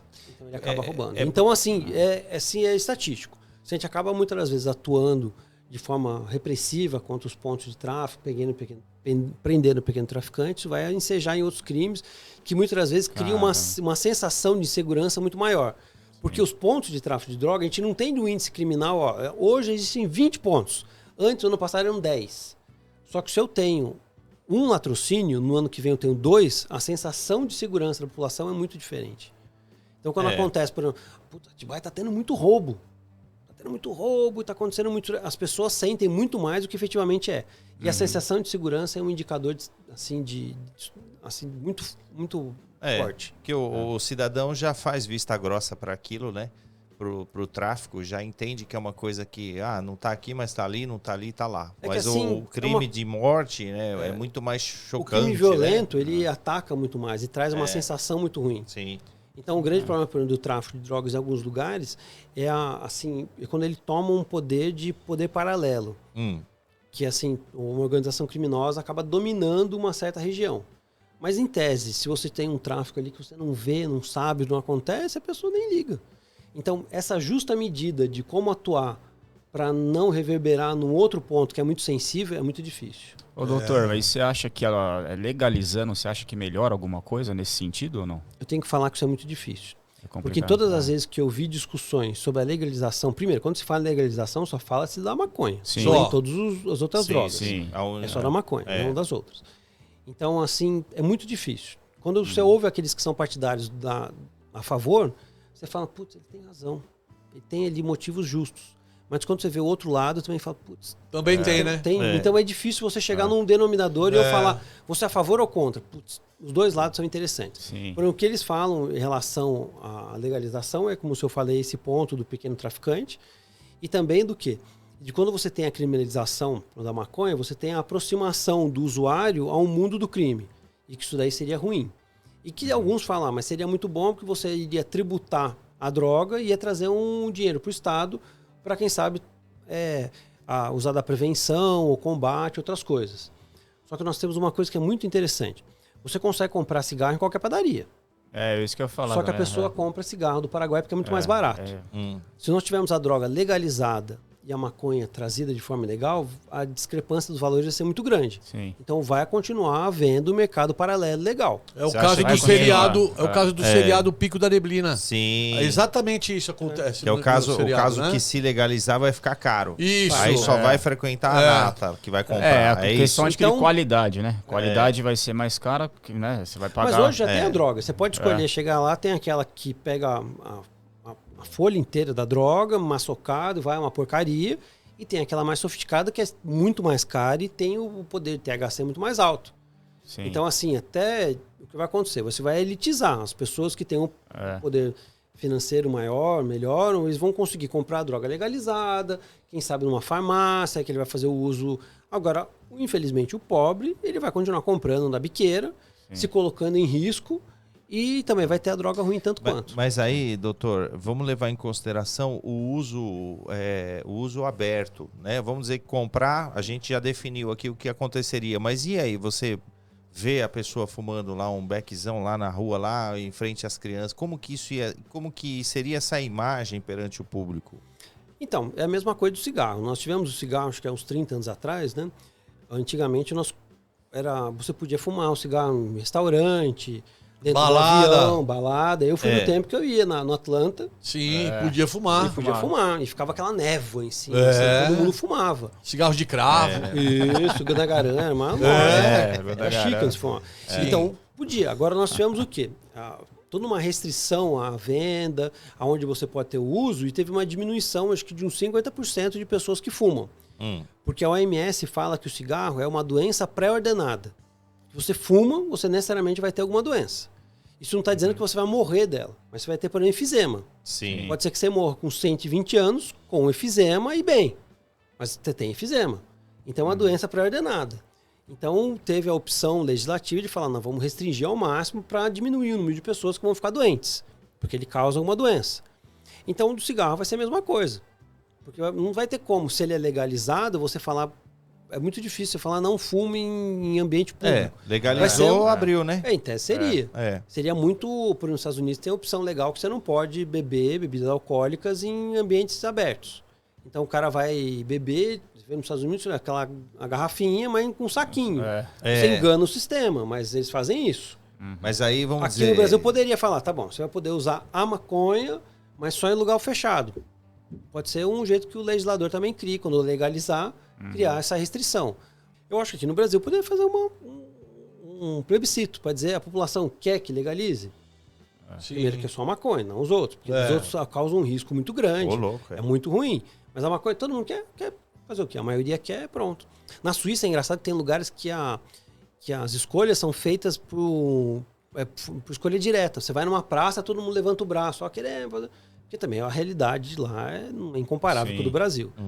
Mas acho que poderia fazer um plebiscito e ver o que a maioria da população... Mas eu tenho para mim, se for feito plebiscito, vai ser pela não legalização. Também acho que a maioria não quer. Não quer. Mas e o senhor olha para a maconha como? Encara como, vamos dizer, a menos pior das drogas? Ela é a menos pior das drogas. É a menos É a pior. menos pior. Eu Mas acho é uma que para entrada, mim né? é uma entrada. Esse é um fato muito considerado assim, muito relevante. Eu acho que a maconha ela causa menos problemas que a bebida alcoólica, porque a gente vê para uma bebida alcoólica que é admitida, é permitida, é legal, mas, por exemplo, a pessoa bebe, dirige, mata muito mais gente do que com uma arma.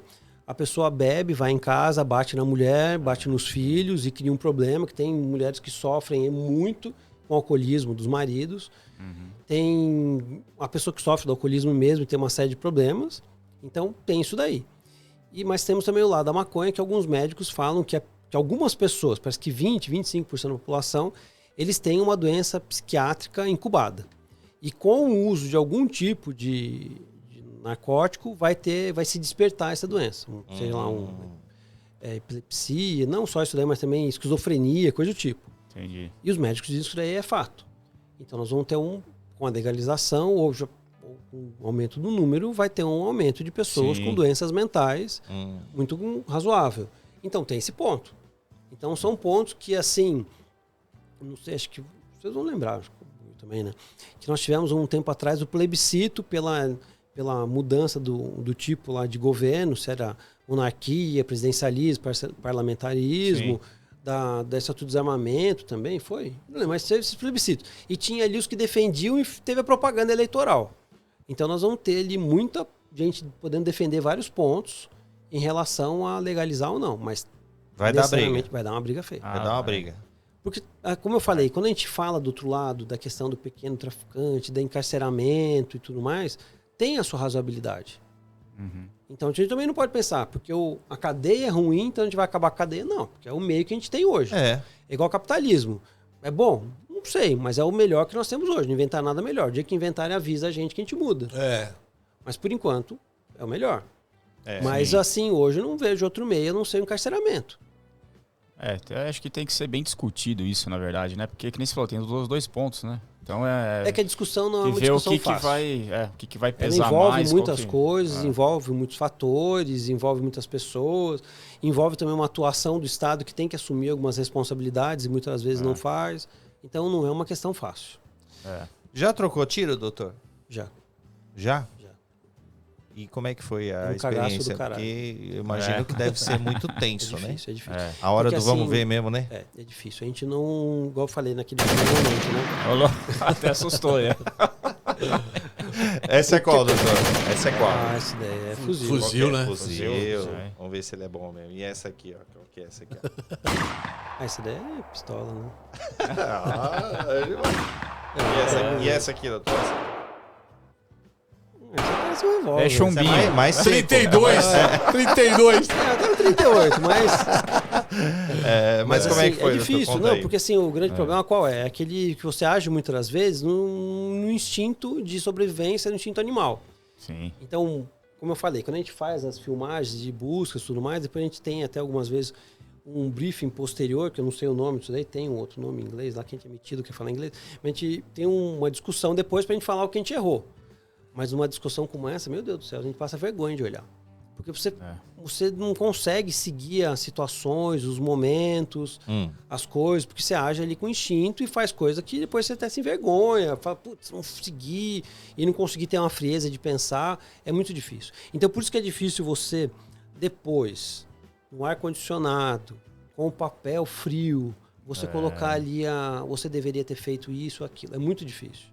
Você tem que ter um bom senso e falar assim, de se colocar, será que eu naquela situação, sofrendo uma agressão tão grande, eu conseguiria de fato tomar uma atitude diferente dele? No direito tem muito do homem médio. O que o homem médio faria? Ele tem que se colocar. O que uma pessoa normal faria ali é muito difícil. A troca de tiro é muito difícil. E muitas vezes você não sabe o que está acontecendo direito. Você não sabe nem de onde está vindo, né? Muitos casos, né? Então é muito difícil você se tomar as medidas, fazer... É porque eu imagino que deve ser... Comigo, deu certo. Assim, conseguir fazer as coisas, manter a equipe unida, fazer, então foi bem. Mas, assim, mas foi de acaso ou já foi para ir mesmo para troca? Não. Porque tem situações em que você se vê no meio de uma troca de tiro. A diferença da Polícia Militar e da Polícia Civil é justamente isso daí. A Polícia Militar, ela fica no patrulhamento ostensivo e ela é chamada para atender uma ocorrência. Então ela vai e recebe a surpresa. Nós, da Polícia Civil, nós vamos com bem de uma investigação, via de regra. Então nós temos a investigação ali e vamos tomar agir de uma certa forma. Então, ou realizar a prisão, realizar a busca. Então, nisso você consegue prevenir muitas situações. Então, por exemplo, eu vou numa situação ali que eu sei que o cara tem arma. Ele é quando falamos de roubo a banco. É uma quadrilha de roubo a banco, tem armamento pesado, isso. Então eu já vou com superioridade numérica, muito mais gente, e já vou tomando as cautelas necessárias. Então eu vou fazer a entrada tática com escudo, com o número de pessoas que vai. Tem série de um padrão disso daí que minimiza o risco. Não exclui nunca. Mas você vai tomando as cautelas. A Polícia Militar, isso é o grande problema deles, que acaba até sendo mais vídeo. Por isso, você chega numa situação... surpresa, né? É uma surpresa. Você não O sabe o que você nosso vai efeito encontrar surpresa é meu. ali. O efeito surpresa é meu, Sim. da polícia, que vou surpreender o criminoso ali numa situação dele. Então é claro que eu estou em situação de vantagem, né? Sim. Então eu tenho que convir que é mais fácil. Ser policial militar não é fácil. Mas quanto, a grosso modo, né, demora para você cair a ficha mesmo do que acabou de acontecer, né, doutor? Assim, porque o ânimo acho que deve estar a milhão, adrenalina e tal, né? Até cair a ficha mesmo, falar, porra, acabei de trocar tiro aqui e tal. E não tem como dizer. Você vai cumprir uma busca num lugar criminoso, assim, num lugar perigoso. que tem eles... Quando você para o carro, que você vai descer, dá uma drenada. Não tem como falar, é um medo. Dá um medo. Não tem como falar, não tenho medo, eu já sou... Não, dá aquele medo. Não, Eu imagino o policial que já tomou um tiro já. Eu não digo que é um medo que te paralisa. Sim. Isso não. Isso a gente consegue... É adrenalina sim, mesmo, Mas né? você fica... Você tem aquele medo. Eu tenho que perder, Sim. tenho família, tenho esposa, filho, tenho uma série de coisas. Então não quero Quero seguir minha vida. Sim. Então você dá aquele medinho. Putz, será que vai acontecer alguma coisa? Vai ser a minha vez hoje morrer? Então é meio difícil. Você já Não é conheceu fácil. o policial que já tomou tiro. Justo. Já conheci. É. Eu E como tenho é uma que- operação É. que enquanto eu estava trabalhando em São Paulo, a gente fez uma operação na Zona Leste e teve lá todo um negócio. Quando o policial foi embora, a gente foi, acabou, vamos embora para cá. Ele saiu, meu escrivão, ele foi... A gente não sabe se efetivamente ele foi roubado casualmente ou foi uma reação à nossa operação. Sim. Ele tomou vários tiros, um tiro na cara, na cabeça. Pegou bem em Nossa. cima do olho, assim, nesse Caramba. osso, e entrou a bala por dentro, foi parar por dentro da cabeça e Nossa. me chamaram, eu voltei correndo, eu cheguei assim, naquela... É. Isso foi uma questão, eu cheguei lá naquela UPA, aquele negócio de bairro, Sim. ele tava todo ensanguentado, vomitando sangue. Nossa. Falei, me mata, que eu não aguento de dor, tudo mais. Fomos levar ele para outro Caramba. lugar maior, de helicóptero para outro, ele operou, sobreviveu, perdeu o olho. É. Uma situação Sobreviveu? horrível, sobreviveu. E Olha, como é que fica bênção. um policial que toma um tiro? Como é que ele fica traumatizado? Como é o Fica. psicológico dele? Tem uns que ficam loucos. É. Tem uns que ficam loucos. E a incidência de policiais, pra você ver hoje. O trabalho policial é tão complicado que a maioria das mortes de policiais é por suicídio.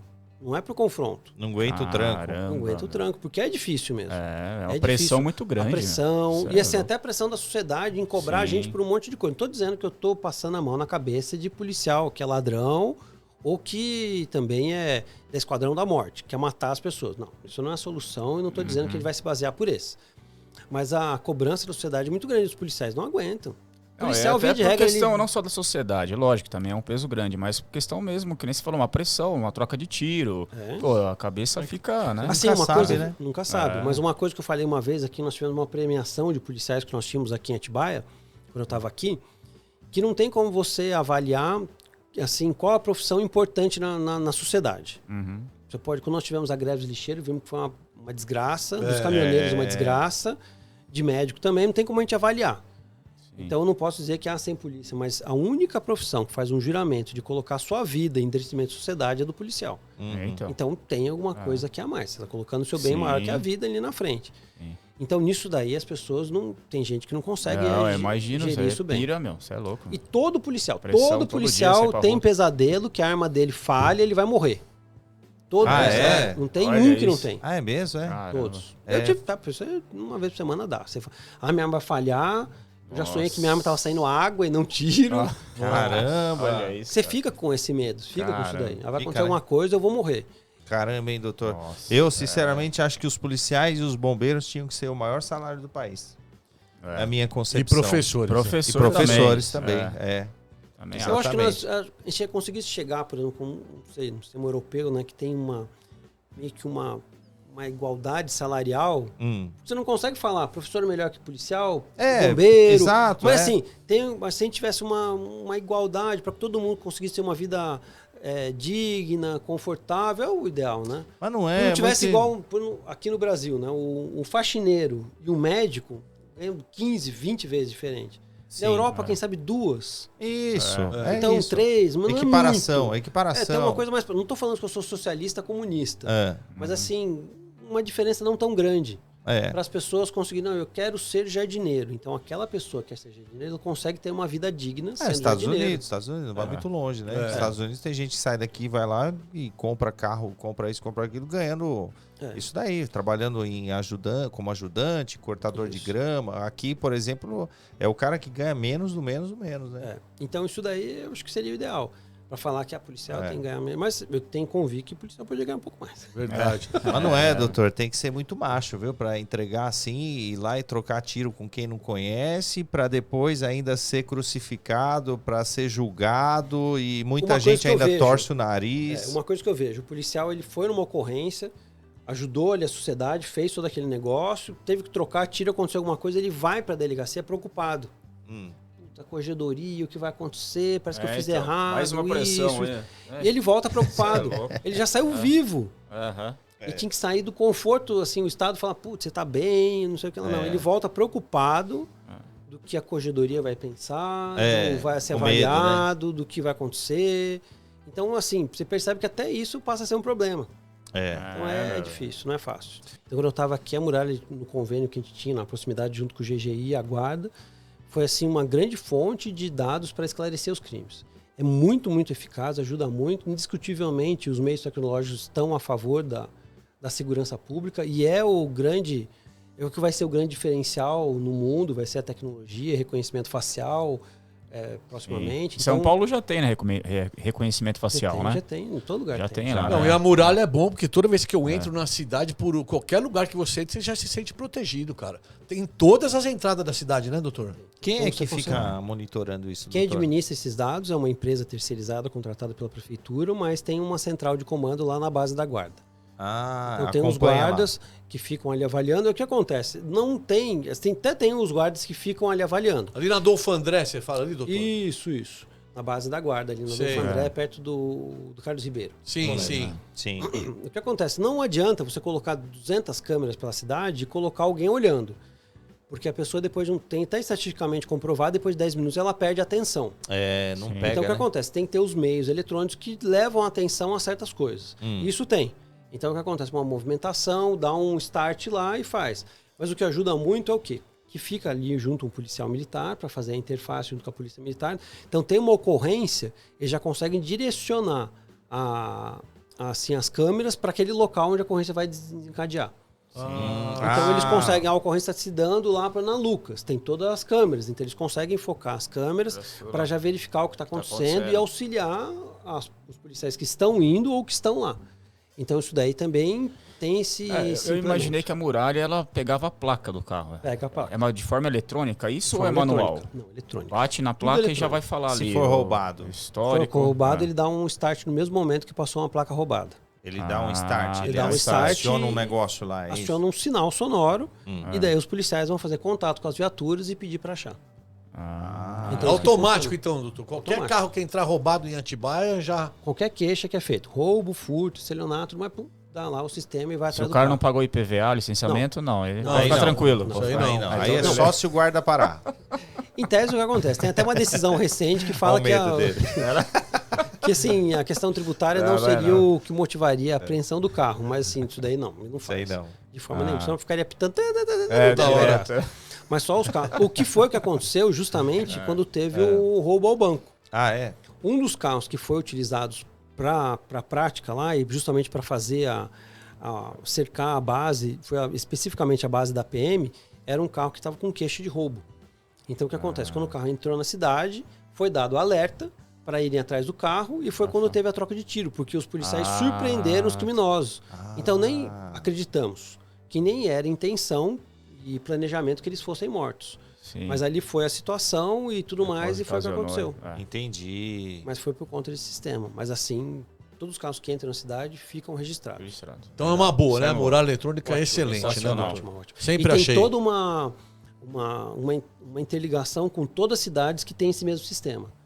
Então a gente consegue dados, por exemplo, onde o carro circulou, não só em Atibaia, mas ele circulou em outros lugares. Isso é vinculado com o sistema do governo do estado, que é o Detecta, que fica ali também, e também com o Cortex, que é federal. Muito bom. Legal. Legal, doutor. O senhor tá no Instagram também, né? @delegado Elton Costa. Tem Ele o mesmo. Como é que é? Tem o café com cliente lá? Café com cliente tem. Quando a gente vai cumprir as buscas, eu coloco lá o café com cliente. Agora eu tenho diminuído. Eu tenho diminuído porque o que acontece? Você leva o pãozinho, doutor? Via de regra, tem a gente que já levar um encontra o pão lá na cafezinho, casa. Fresquinho, pãozinho quentinho. A chapa quente ele leva na hora. Mas o que acontece? Que os repórteres ficam me acompanhando e veem o que eu tô fazendo e acabam atrapalhando. Então eu coloco depois só, porque na hora... Antes eu gostava de colocar, tipo, saindo de casa 3h30 da manhã para um café com cliente. Daí os repórteres ficam tudo oriçados. Márcio do G8. Na hora. O Márcio de G8. O Márcio de G8 não vai porque ele é de cadeira de rodas. Porque ele é idoso. ele não ia tanto, ele demorava a acordar, né? E Porque, até... mas o Márcio G8 é um grande amigo, gosto dele demais. A gente gente viu ele boa. ontem.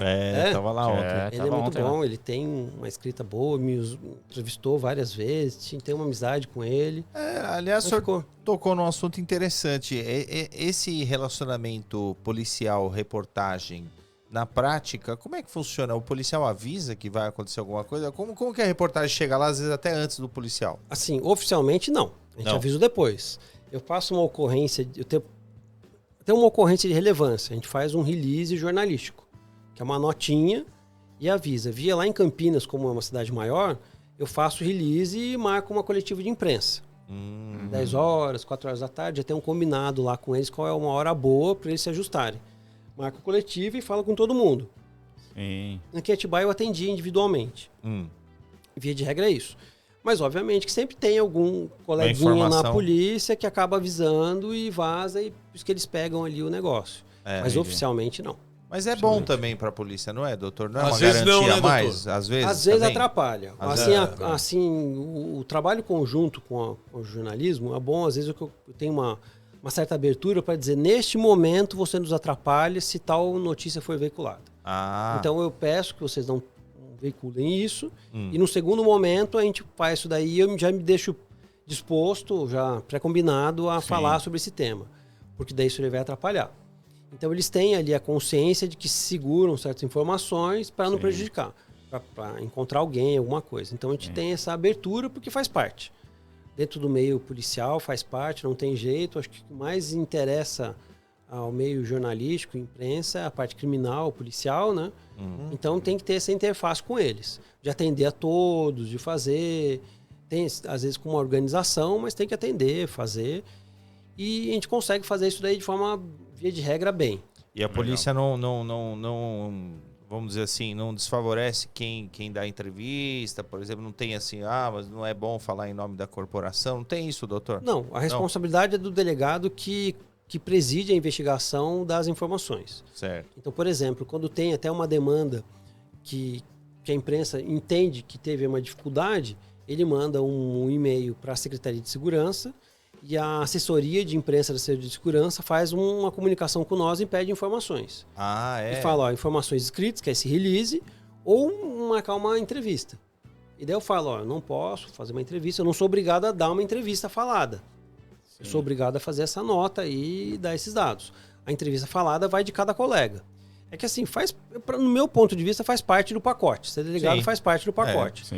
E eu prefiro trazer as informações, dar entrevista e falar o que aconteceu, do que deixar que eles coletem as coisas e falem depois com alguma coisa. Mas não foi isso. Mas você não quis falar, então o problema é seu. É um risco que você corre, né, doutor? Então eu prefiro eu estar à disposição ali e trazer o que efetivamente faz. Porque tem 2 pontos, né? Primeiro, que acho que a população tem direito a saber o que está acontecendo. Também tem o ponto que a população, assim, ao saber que a gente trabalha, acaba valorizando o nosso trabalho. Da polícia, não pessoal, da polícia, valorizando.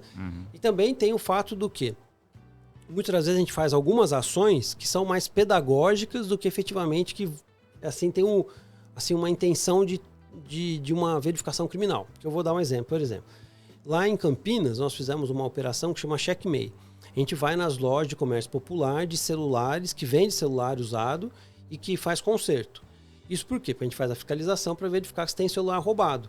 Porque a gente tenta inibir o comércio ilegal de celulares para tentar diminuir o número de roubos e furtos. Os mercados ilegais são os mais, assim, que fomentam. Só tem roubo de carro e furto de carro porque tem um lugar que vende peça roubada, que tem tudo isso. Então, se a gente não tivesse os lugares dos mercados ilegais, a gente não teria. E a mesma coisa com o celular. Então, às vezes, a mídia pedagógica do quê?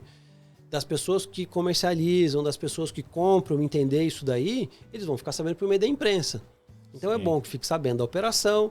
O cara que tem uma loja, eu vou tomar cuidado, porque senão eu vou me envolver, vou ter problema, vou ter uma série de coisas. Então eu já vou tomar cuidado, não vou comprar. E a pessoa fica consciente de que se ela compra, ou quem compra o celular ou uma peça furtada, roubada hoje, quem sabe amanhã ela vai ter o celular dela roubado. Sim. E talvez morreu alguém através daquele aparelho. Tem um celular com sujo de o sangue. receptador, muitas vezes, ele é pior do que o bandido, porque o bandido ele nunca aprendeu, né, o que é o certo, muitos deles, né, doutor? Eles só aprenderam aquilo, não estou defendendo o bandido, não. Mas o receptador, ele já sabe, né? Geralmente que ele... Verdade. Ele tá alimentando isso, né? Muitas vezes é pior do que o próprio bandido. Ele é o investidor do crime. Então, é ele que tá bancando. E ele tem a consciência disso.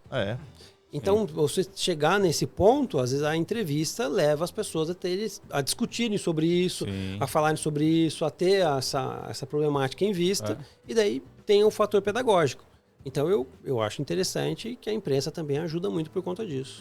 Legal, doutor, obrigado, viu, pela sua presença. Isso, foi um prazer. O espaço está aberto aqui, viu? Obrigado, Sempre que o senhor agradeço. quiser vir aqui, bater um papo com a gente aí, contar as novidades, tá? Beleza. E faço Sempre que votos. precisar, pode convidar também que vem mais vezes. Um prazer. Ô, doutor, Legal, obrigado. obrigado mesmo. Faço Isso. votos aí e parabéns, né, pela profissão, porque Obrigado, realmente agradeço. a gente reconhece, a gente aqui, né, nós todos aqui somos adeptos à polícia Sim. e admiramos muito, reconhecemos o trabalho. Já trouxemos vários aqui Já policiais. trouxemos, né? Mandar um abraço para todo mundo, né? Toda a corporação, não só a Polícia Civil, Militar, a todo o policiamento no geral, né? E a nossa homenagem também para todos aqueles que morreram no cumprimento do dever, que o Estado, de certa forma, talvez a imprensa, não deem o determinado valor a essas pessoas, né? Que nem você citou, esse policial que morreu agora essa semana, foi uma judiação, entendeu? Então, assim, eu ainda não me conformo como tem pessoas que ainda recriminam o trabalho da polícia e ainda passam a mão na cabeça de bandido. Eu acho que a gente não tá passando a mão nem na cabeça do bandido e nem do má policial. O policial que é criminoso, que ultrapassa os limites. A gente tem que ver que a sociedade tem o seu caminho, o seu limite, e nós temos que assim, incentivar aqueles que fazem com que isso siga dessa forma, né? É o único jeito. Mas Da hora, doutor. gostei. Valeu, Se Elton. precisar, estamos juntos. Obrigado, Parabéns, doutor. viu? doutor. Valeu mesmo, viu? Obrigado Obrigado. mesmo. Ganhar um Uma presente lembrança aí. aqui do Pod My Muito Brothers. obrigado, Não valeu. precisa não esquecer Tomar da um- gente aí. Um Ainda bem que não cafezinho lá explodiu na aqui, delegacia, lá, ó. Amanhã já aí, ó. posto na delegacia uma foto com Ih, ele. legal, legal. Aí Por favor. sim, doutor. Valeu. E fala Da pro hora. pessoal lá da delegacia seguir nosso podcast. Ótimo. Entra lá no YouTube e seguir nosso Pod My Brothers, tá Isso, bom, doutor? vocês A gente precisa coloca de uma inscritos. fotinho lá, me Isso. marca, a gente Nós coloca vamos, o nós vamos povo. fazer foto daqui a pouco. Beleza, A vamos. gente vai te passar pra você mostrar lá pro pessoal, tá bom, Vamos doutor? sim, legal, Muito obrigadão. obrigado, meu querido. Da hora, Obrigado, doutor. obrigado, Parabéns valeu, mais uma obrigado, vez aí, obrigado, viu? valeu. Parabéns. E aí, você vai mandar aquela piadeta pra nós ir embora? Não? lembrei de uma, né? Lembrou? Aconteceu um crime, né? Numa residência, aí a polícia foi chamada, os policiais foram lá para averiguar, chegaram na cena do crime, o policial olhou tudo aquele negócio, falou, meu Deus, preciso ligar pro delegado. Ligou pro delegado. Ó, doutor, o negócio é o seguinte, preciso relatar pro senhor aqui o que tá acontecendo aqui. Não, fala, o que aconteceu? Olha só, a mulher deu 35 facadas no marido, deu 8 tiros, decapitou o coitado e ainda botou fogo no corpo dele. Aí o delegado falou assim, meu Deus, mas qual que foi o motivo desse crime aí? Você não vai acreditar, doutor. Ele pisou bem na hora que ela tava passando pano. Aí ele falou, o que é isso? E aí, conseguiram capturar ela? Não, doutor, a gente tá esperando o piso secar primeiro. Faria a mesma coisa. Quer deixar a mulher brava? Pisa na hora que ela tá passando pano. Deixa a tampa da privada levantada. Ele ainda falou, os pior que... Valeu, doutor. Valeu, obrigado. Obrigado. Valeu a você que nos assiste, muito obrigado pela sua audiência. Estamos ficando por aqui. Semana que vem estaremos de volta aqui com mais um programa Pod My Brothers. Muito obrigado pela sua audiência e você que ainda não se inscreveu, se inscreva no YouTube. Também a gente está em todas as redes sociais, né, Sim, Luizinho? Spotify, Sim. tamo no Instagram, Facebook. Em então, todas. Vamos aí. É isso aí. Dá essa Todas. força aí pra gente, tá bom, pessoal? Um grande beijo, Valeu, hein? pessoal. Um abraço. Valeu. Valeu, irmãos. Valeu, Até a obrigado. próxima.